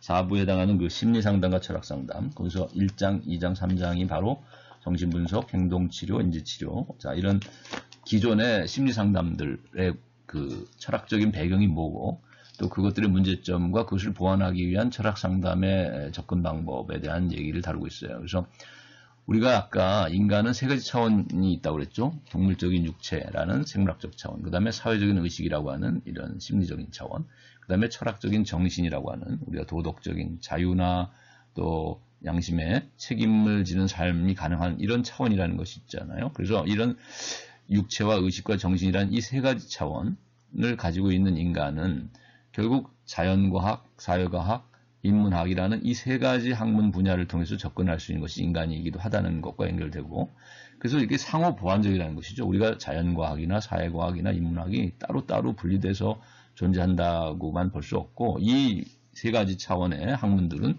서로 상호 보완적인 것이고, 그래서 여러분이 이런 브릿지 교양, 균형 교양이라는 것도 듣고 또 자유 교양이라는 것도 듣는 거 아니에요? 공대생도 자연대생도 인문 교양을 또 듣고 사회 교양도 듣는 것이죠, 사회학적인. 그래서 이런 우리가 그 자연과학의 꽃이라고 하는 의학, 또 사회과학 분야에서 중요한 심리학, 그리고 인문학에서의 가장 근본이 되는 철학, 자, 이런 학문들이, 이 관점들이 서로 상호 보완적으로 작용을 했을 때 비로소 인간에 대한 이해가 깊어지고 인간의 이해가 좀 더 종합적이고 온전해질 수 있을 것이다. 마찬가지로 상담 분야도 역시 이 세 가지의 관점, 세 가지 차원, 또 세 가지 학문 분야가 상호 보완적인 결합을 할 필요가 있겠다. 그래서 심리 상담 분야하고 철학 상담 분야가 이제 어떻게 보완할 수 있겠느냐 하는 것이 이제 여기서 우리가 생물학에서 다루는 또는 의학에서 다루는 임상 상담이나 심리학에서 다루는 심리 상담이나 철학이나 우리가 인문학에서 다루는 철학 상담이라는 것이, 그래서 인간을 이해하고 인간의 마음의 문제들을 이해하고 인간의 어떤 고통이나 인간의 마음의 병을 치료하는데도 상호 세 가지 차원에서 접근하는 이 분야들이 조화를 이루고 보완할 때 온전한 어떤 상담 치유에 도달할 수 있지 않겠는가. 좀 더 우선 이제 정신분석 치료에 관한 얘기를 하겠습니다. 그래서 여기서는 이제 임상 또는 심리 상담에서 가장 중요시 여기는 세 가지 분야, 정신분석, 행동주의 심리 치료, 그 다음에 인지, 심리학에서 다루는 인지 치료. 자, 이 세 가지를 얘기하려고 하는데, 우선 정신분석이라는 것은 아까도 프로이드에서 벌써 얘기를 했죠. 그 배경은 플라톤의 영혼의 3분설이었다는 것.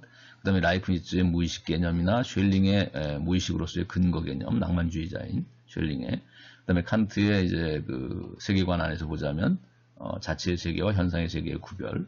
자, 이런 것들이 어떻게 보면 무의식과 의식이라고 하는 프로이드의 이런 정신분석의 세계관 내지는 인간관에 영향을 준 것이죠.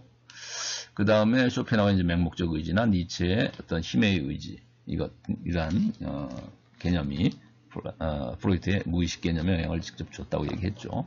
이런 낭만주의 철학이.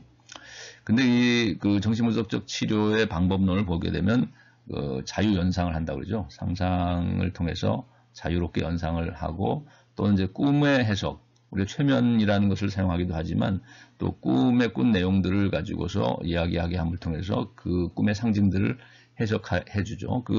그런 꿈의 상징의 해석을 통해서 무의식 속에 숨겨져 있었던 어떤 억압된 내용들이라든지 트라우마라든지 이런 것들이 끌어져 나올 수 있는데, 이런 것을 다른 말로 하면 꿈의 해석이라는 말도 하지만 이제 동기를 분석한다라는 얘기도 하는 거예요. 그래서 어떤 마음에 문제가 있는 사람들이 우울이나 불안이나 신경증이나 어떤 히스테리, 어떤 장애가 있는 사람이 자유연상을 통해서 이야기하게 하기도 하고, 또는 꿈을 꾼 내용을 이야기하게 해서 그것들의 상징적인 의미를 분석해주고, 그걸 통해서 그 마음속에 숨겨져 있던 동기를 분석해준다는 것이죠.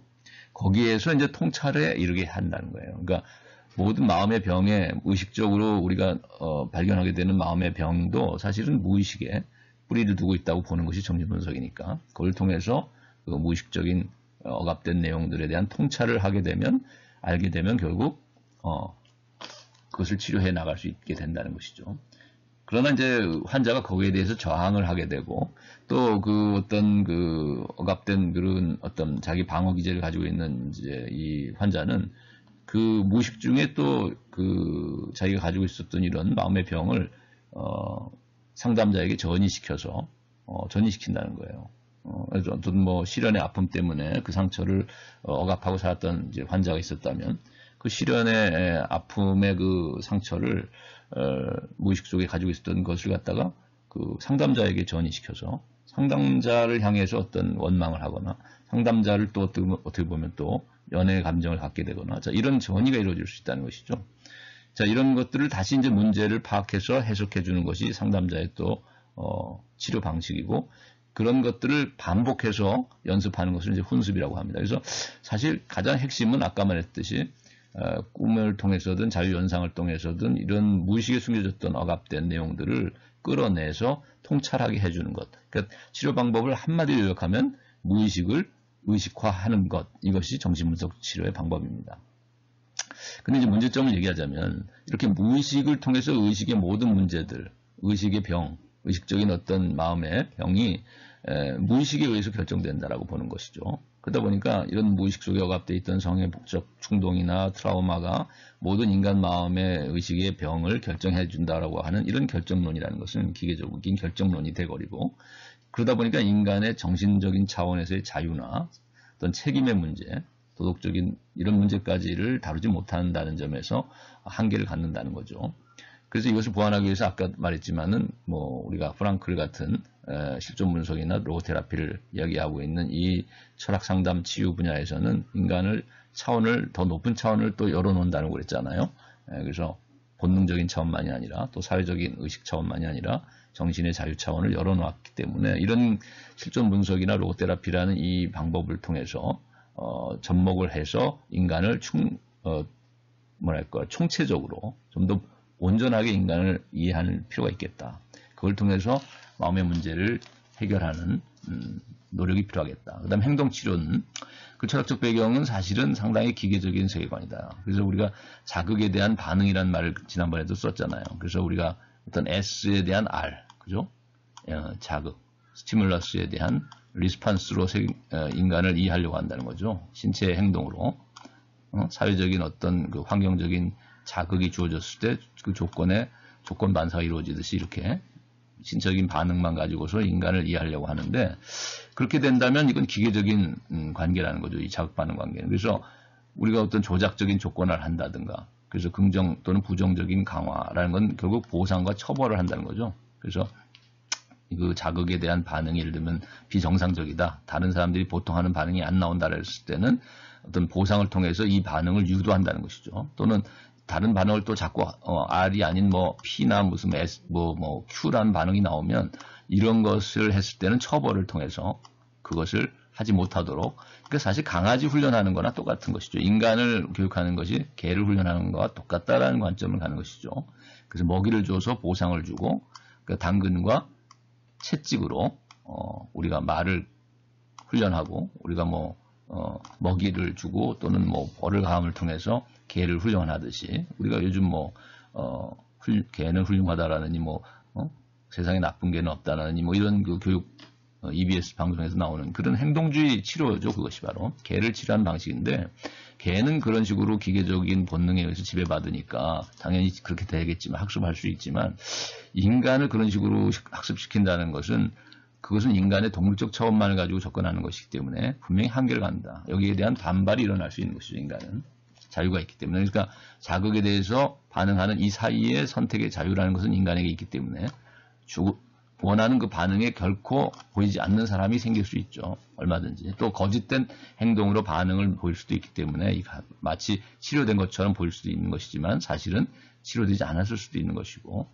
그래서 이런 행동들을 치료하는 방법들이 있습니다. 혐오, 둔감법, 지계적인 혐오 치료, 자기 표현. 자, 그런데 이런 문제점은 아까도 말했지만 기계적인 결정론이라는 것이죠. 환경에 결정된다. 정신분석 치료는 무의식에 기계적으로 결정되는 이런 관점을 취하고 있다는 것이고, 일단 공통적으로 이제 인격적이지 못한 자유와 책임의 문제가 관가되는 이런 그 인간관 내지는 세계관을 가지고 있다는 것이고, 그래서 이것을 보완하기 위해서는 외부 환경 자극에 대해서 반응하는 그 사이에 선택의 자유의 영역을 인정해 줘야 된다. 그래서 우리가 이것을 위해서는 어떤 이런 철학 상담 치유가 접목될 필요가 있겠다. 인간관에 있어서도 더 높은 차원을 인정하고 있는 이 철학의 관점, 철학 상담의 접근이 필요하다는 것이죠. 인간 행동을 치료하는 데서도. 그 다음 이제 인지 치료는 철학적 배경을 보면 소크라테스의 그 논박술, 대화 방법을 주로 사용하는 것이고, 에피텍투스의 이제 스토아 사상에 나오는 인간의 이제 관점, 인간이 어떤 태도를 이제 인간이 어떤 관점을 갖느냐가 사실은 문제를 낳는 중요한 문제를 또 해결하고, 문제가 발생하는 원인 중에 하나는 인간의 관점이라는 것이죠. 그래서 이제 또 칸트의 이제 도식이라든지 칸트의 어떤 인식론, 이런 것들이 매우 중요한 것으로 이제 작용하고 있는 게 배경인데, 그 방법을 보면 이제 개인의 사고 방식인 어떤 자동적 사고를 주목해서 어떤 왜곡되어 있는 인간의 사고 체계, 신념 체계나 가치관이나 세계관, 또 이런 인지도식을 다시 구성함을 통해서 치료한다는 것이죠.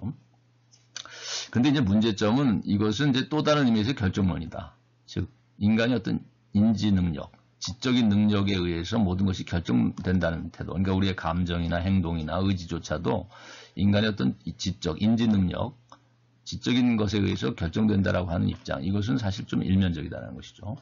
즉, 인지적인 측면이 감정이나 의지나 행동, 모든 인간 삶을 결정한다는 것은 사실 낭만주의자들이 볼 때는 이건 인정하지 못하겠죠. 정의적인 요소가 사실 어떻게 보면 인간 삶을, 행동을 또 규정하는 매우 더 중요한 요소다라고 하는 것이 낭만주의자고 실존 철학자일 수도 있겠다는 거죠. 그래서 우리가 실존 철학의 관점에서 보더라도 인간의 어떤 인식틀, 어떤 신념 체계, 또는 인간의 어떤 세계관이나 인지틀이 변경되기 위해서는 사실은 우리가 어떤 선택의 자유가 또 거기 개입한다는 거죠. 내가 어떤 패러다임을 가지고 세계를 바라보느냐는 것은 결국은 의지의 자유하고 연결고리를 갖는 것이다.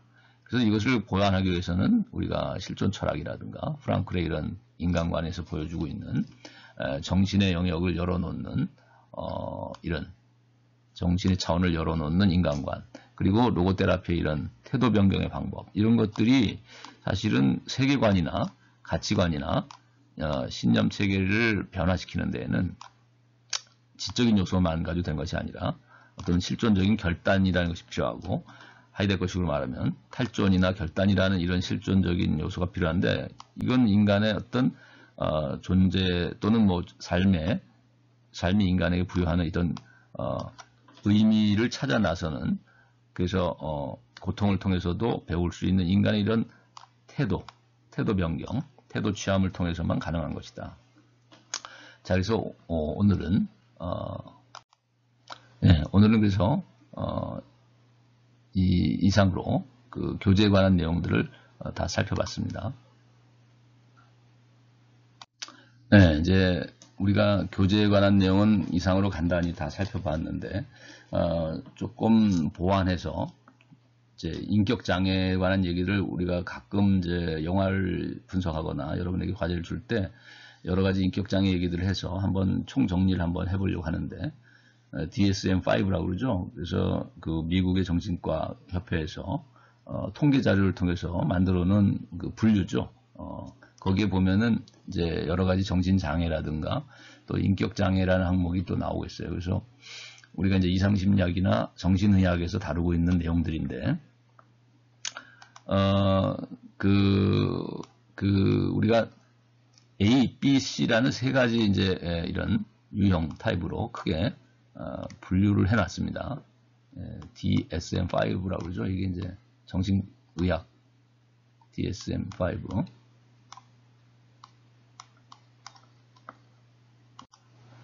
우선 A형 타입은 특이하고 아주 괴팍한 고립적인 성격을 말하는데, 거기에는 이제 편집성, 인격장애, 분열성, 그 다음에 분열형, 이런 세 가지 타입의 이제 인격장애를 얘기하고 있어요. 그래서 우리가 이런 인격장애를 한번 검사하는 하나의 좋은 하나의 질문은 이런 것 같아요.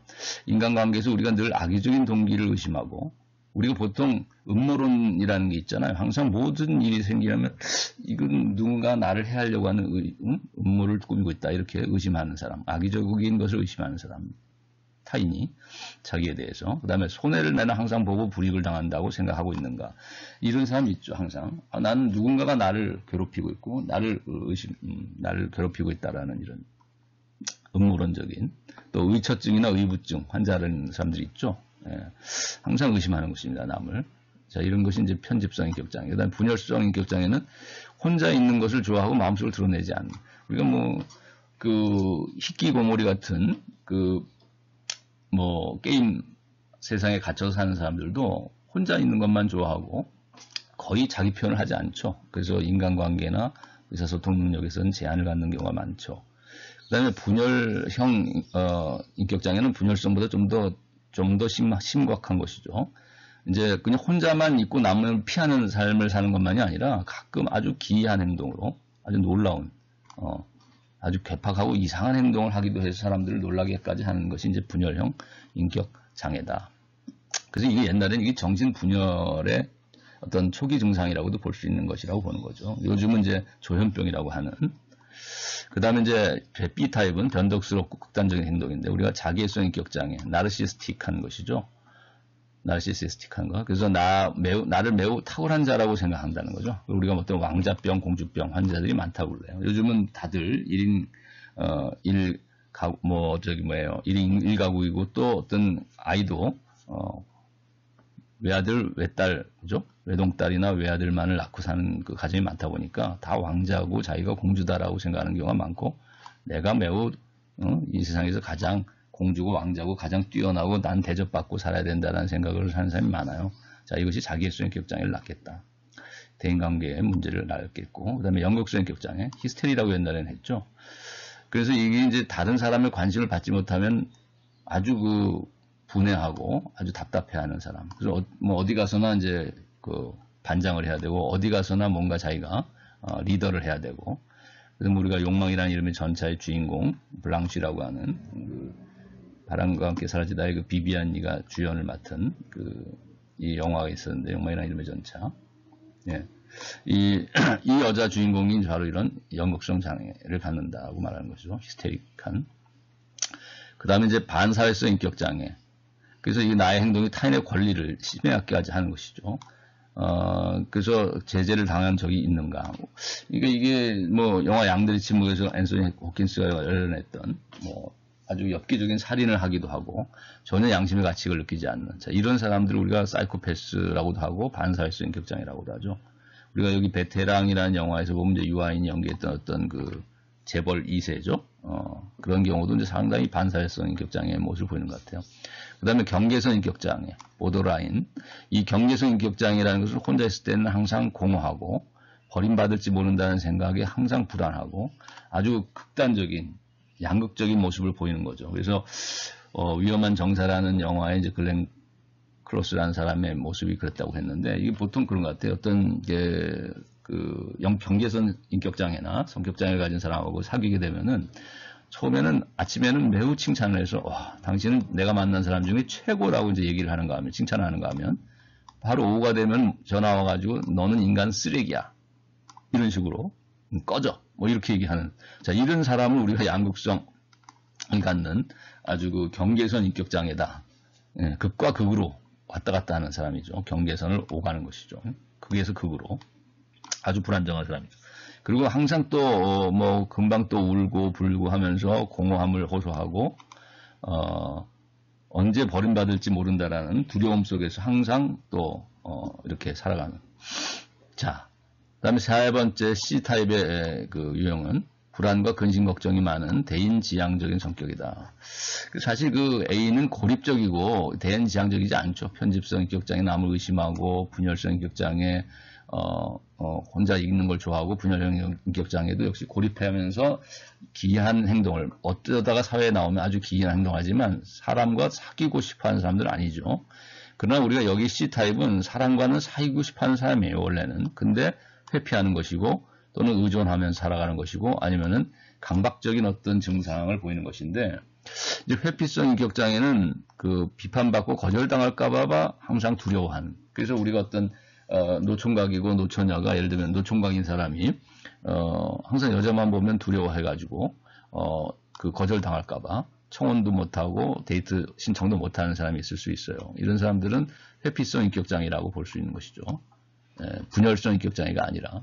그러니까 분열성 인격장애는 혼자서도 잘 사는 사람이지만 회피성 인격장애는 상당히 불안, 근심, 걱정 속에서 살아가는 사람이죠. 혼자 살 때는 오히려 누군가와 소통하고 싶어 하는데 거절당할까봐 또는 욕을 먹을까봐 항상 두려워서 접근을 못할 뿐이지 회피하는 것이죠.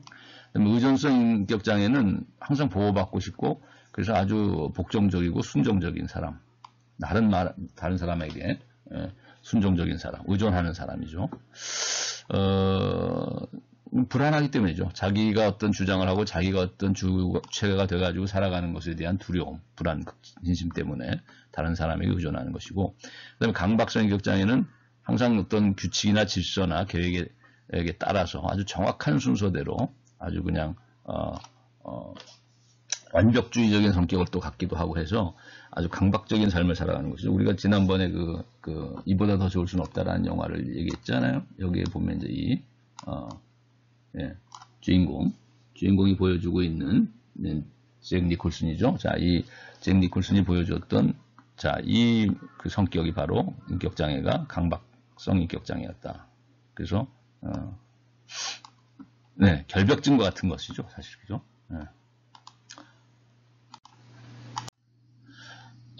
그 다음에 이제 우리가 이 DSM-5라고 했는데 여기에 나오는 정신장애들을 쭉 얘기하고 있어요. 근데 뭐 자세한 이거는 이제 우리가 전문적인 정신과 여러분이 의학을 공부할 때 필요한 것이니까 자 생략하고 크게 뭐 정신지체 그 앞에서 분류했던 여러 가지 이제 정신장애들 질환들에 관한 것들을 몇 가지 예를 이제 들어보자면 그 기원전 11세기경에 이스라엘의 사울왕은 어떤 우울증이나 양극성 장애 증상을 보인다고 볼 수 있는데 사람들 앞에서 벌거벗고 아들을 조나단을 죽이려고까지 시도를 여러 번 했다는 것이죠. 그리고 기원전 6세기 페르시아의 켐바이세스 왕은 분노 조절을 못하는 아주 난폭한 성격을 가졌는데 친구 아들을 활쏘기 관역으로 쏘아서 죽이고는 아주 만족을 하고 또 병사들을 굶겨서 거의 죽을 상태가 돼서 서로 싸우게 만드는 이런 아주 난폭하고 포악한 성격을 보여줬다. 그 다음에 기원전 5세기 그리스 비극 시인인 유리피데스가 헤라클레스를 어떻게 묘사하고 있냐면 신화적인 인물인 헤라클레스는 두 아들을 죽이기도 했고 자신의 두 조카를 죽이고 또 자신의 스승을 죽이기도 했고 절친을 죽였는데 이렇게 죽일 때 그는 눈이 빙빙 돌고 입에 거품을 품고 발작적으로 사람을 살해했다는 거예요. 그리고 나서는 또 금방 잠이 들어버렸다. 그리고 잠이 들고 나서는 나중에 깨어나서는 전혀 기억을 못했다. 자, 이걸 봤을 때는 오늘날 해리성 기억상실 장애나 경계선 인격 장애 그리고 반사회성 인격 장애를 보여준 것으로 여겨진다는 것이죠. 그 다음에 이제 셰익스피어의 4대 비극인 햄릿, 리어왕, 맥베드, 오델로인데 이 4대 비극 안에 나오는 이제 햄릿의 그 성격을 봤을 때는 매우 우울증이라는 심리장애를 가졌을 것 같고 정신장애를. 그 다음에 리어왕은 이제 망상장애를 보여주는 것으로 보인다. 이제 맥베드는 강박장애를 가졌던 것으로 보여진다는 거죠. 또 오델로도 역시 그 데스데모나인 자신의 아내를 의심해서 죽이기까지 했잖아요. 근데 이 오델로도 역시 어떤 강박 장애를 가지고 있었던 것 같다. 어떤 결벽증과 또 편집성 인격장애, 어떤 의처증이죠. 의처증을 심각하게 가지고 있으니까 편집성 인격장애를 가졌던 것으로 보입니다. 그 다음에 이제 유명한 과학자, 근대 대표적인 과학자 뉴턴은, 만유력의 원리를 발견했던 이 뉴턴은 편집성 인격장애를 보여준다고 보여집니다. 항상 자기를 누군가가 해하려고 하고 자기를 죽이려고 한다는 이런 의심을 품고 살았다고 그래요. 그 다음에 모차르트, 루소 이런 사람들은 강박장애고 불안증 장애를 가지고 있었던 것으로 보이고, 쇼팽은 굉장히 우울한, 여러분이 뭐 알다시피 쇼팽이 매우 우울했잖아요. 우울증을 앓았던 것 같고, 길 박사와 하이드 씨는 해리 장애, 그러니까 한 인간 안에 이중인격, 다중인격인 것이죠. 해리 장애를 보여줍니다. 해리성 정체성, 해리성 정체감 장애라고도 할 수 있겠죠. 그 다음에 내쉬라는, 오늘 이제 과제에도 내주려고 하는 이 뷰티풀 마인드라는 영화의 주인공인 이 수학자죠. 천재 수학자 내쉬는 망상형의 정신분열증을 앓았다. 오늘날로 치면 이제 조현병이라고 말하는 정신분열증 환자였다는 거예요. 그래서 영화 뷰티풀 마인드를, 자, 그래서 14주차 과제로서 여러분에게 이제 내주고자 하는 것은 두 가지입니다. 하나는 지금 쭉 설명을 했던 것 중에 초반에 프로이드의 정신분석하고 이제 프랑클의 로고테라피를 설명했는데, 비교를 해봤는데, 그 두 입장의 어떤 인간관 그리고 치유 방법을 한번 여러분이 정리를 해서 비교하는 숙제고, 또 하나는 영화 뷰티풀 마인드라고 하는, 여러분이 이제 여기 클릭해 보면은 영화 예고편이 나오죠. 네이버 영화 코너에서. 이 뷰티풀 마인드의 주인공, 이 수학자 내쉬의 마음의 병은 아까도 말했지만은 이제 정신분열증이라고 했죠. 조현병, 아주 심각한 정신분열증을 앓았는데, 자, 이런 조현병 환자의 병을 치유하는 과정에서 이 옆에 보면 이제 아내가 보이죠. 이 아내가 상당히 정말 평생 헌신적인 역할을 했어요. 그래서 이 마음의 병이 어느 정도 극복되고 다시 교단에 서서 교수로서 학생들을 가르치는 일까지도 하게 됐는데, 자, 이런 내쉬가 심각한 정신분열증, 조현병을 앓던 사람이 어떻게 해서 치유되는지 그 과정을 이 영화는 다루고 있는데, 거기서 아내와 다투기도 했지만 그 아내가 헌신적으로 포기하지 않고 끝까지 그 남편을 치유하는 역할을 했는데, 주변에서 도와주면서, 이것이 사실은 철학 상담의 관점에서 보면은 상담자의 역할을 했다고 볼 수 있는 것이죠. 그러니까 내쉬라는 남편이 이제 내담자가 되는 것이고, 아내는 상담자의 역할을 해서 철학 상담의 관점에서 치유를 하는 것을 도와줬다는 거죠. 스스로 치유되도록 도와줬는데, 이 관점에서 봤을 때 어떤 뭐 대화의 방법이 사용될 수도 있고, 여기서 보니까 또 오늘 이제 다루고 있는 것을 보면 로고테라피의 방법이죠, 사실. 그래서 뭐 오늘 여러분이 그 학습한 내용과 연결시키면 그 프랑클의 로고테라피의 방법론이 있죠. 태도 변경이라는 것이 가장 중요한 것이라고 얘기했지만, 역설지향이라든지 뭐 탈성찰, 태도 변경, 이 세 가지 방법을 얘기했는데, 이 로고테라피의 이런 방법들을 적용해서 아내가 또는 이제 소크라테스 식의 어떤 대화의 방법을 사용해서 이 아내가 이 남편을 치유했다라고도 볼 수 있어요.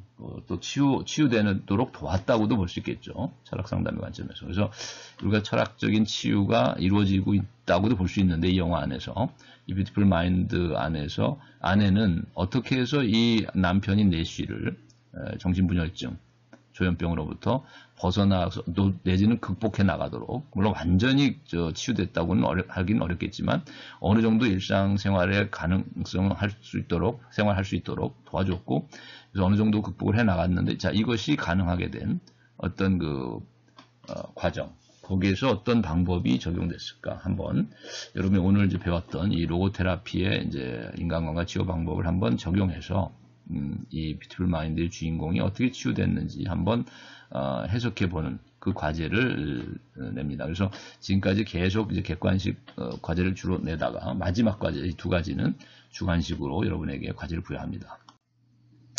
자, 한 학기를 이제 마치는 시간이 됐습니다. 그래서 끝맺는 말을 마지막으로 하려고 합니다. 지금 한 학기 동안 정말 어려운 상황에서 온라인으로만 철학 수업을 듣느라고 정말 한 학기 여러분 너무나 수고가 많았습니다. 그동안 학생들 입장에서 나름대로 뭐 시간과 노력을 경감시키려고 과제를 객관식 위주로 출제를 해왔는데, 그렇지만 또 변별력이나 공정성이라는 것을 생각하면 너무 쉽게만 낼 수가 없었어요. 그래서 이제 중간 이후는 상당히 좀 또 난이도가 있는 문제들이 많이 나갔던 것 같아요. 이 점은 여러분이 양해해 주시기 바랍니다. 그렇지만 이런 과제에서의 이런 난이도가 어느 정도 있었고 변별력이 여기서 확보되었기 때문에 최종적으로 뭐 여러 가지 이유가 있었지만 또 기말 시험을 실시하지 않게 하는 이런 결정을 제가 이제 내려서 여러분에게 공지를 다 내렸고 공지사항을 참조하면 자세한 사유를 나왔지만은 사실 그 배경에는 그 과제의 어떤 난이도가 있어서 변별력이 확보가 되었기 때문이기도 합니다. 그래서 과제가 지금 어려웠었어도 성실히 또 제출한 학생들, 그런 학생들이 많았고, 이런 학생들 대부분은 그렇게 성실히 제출해 줬는데 이분들에게는 전화위복이 되었으리라고 저는 생각합니다. 지금 과정 속에서 조금 어려웠을 수가 있지만 쉽게만 과제를 내줬던 과목에 비해서는 상당히 어려움을 호소했던 학생들도 있지만, 이것이 전화위복이 돼서 여러분이 최종적으로 기말시험을 미실시하게 됨을 통해서 이 과목을 포함해서 사실 대부분 과목들은 전 범위에 걸쳐서 지금 여러분이 시험을 봐야 될 겁니다. 그래서 이런 전 범위에 걸친 그 학습을 해야 하는 그 부담, 그리고 고통을, 스트레스를 조금이나마 줄여줄 수 있었다고 생각하고 또 그렇게 됐기를 바랍니다. 자, 끝으로 모두들 마지막 과제까지 잘 제출하시고, 또 이제 다음 주에 있어야 할 시험 과목들도 모두 다 준비를 잘 하셔서 좋은 결실을 맺기를 바랍니다. 그리고 방학 기간에도 모두들 다 건강하시고 또 뜻깊고 아주 의미 있는 그런 시간들을 보내시기를 진심으로 기원합니다. 여러분 정말 수고 많으셨고 끝까지 경청해 주신 모든 학생들 대단히 감사합니다. 네, 수고하셨습니다.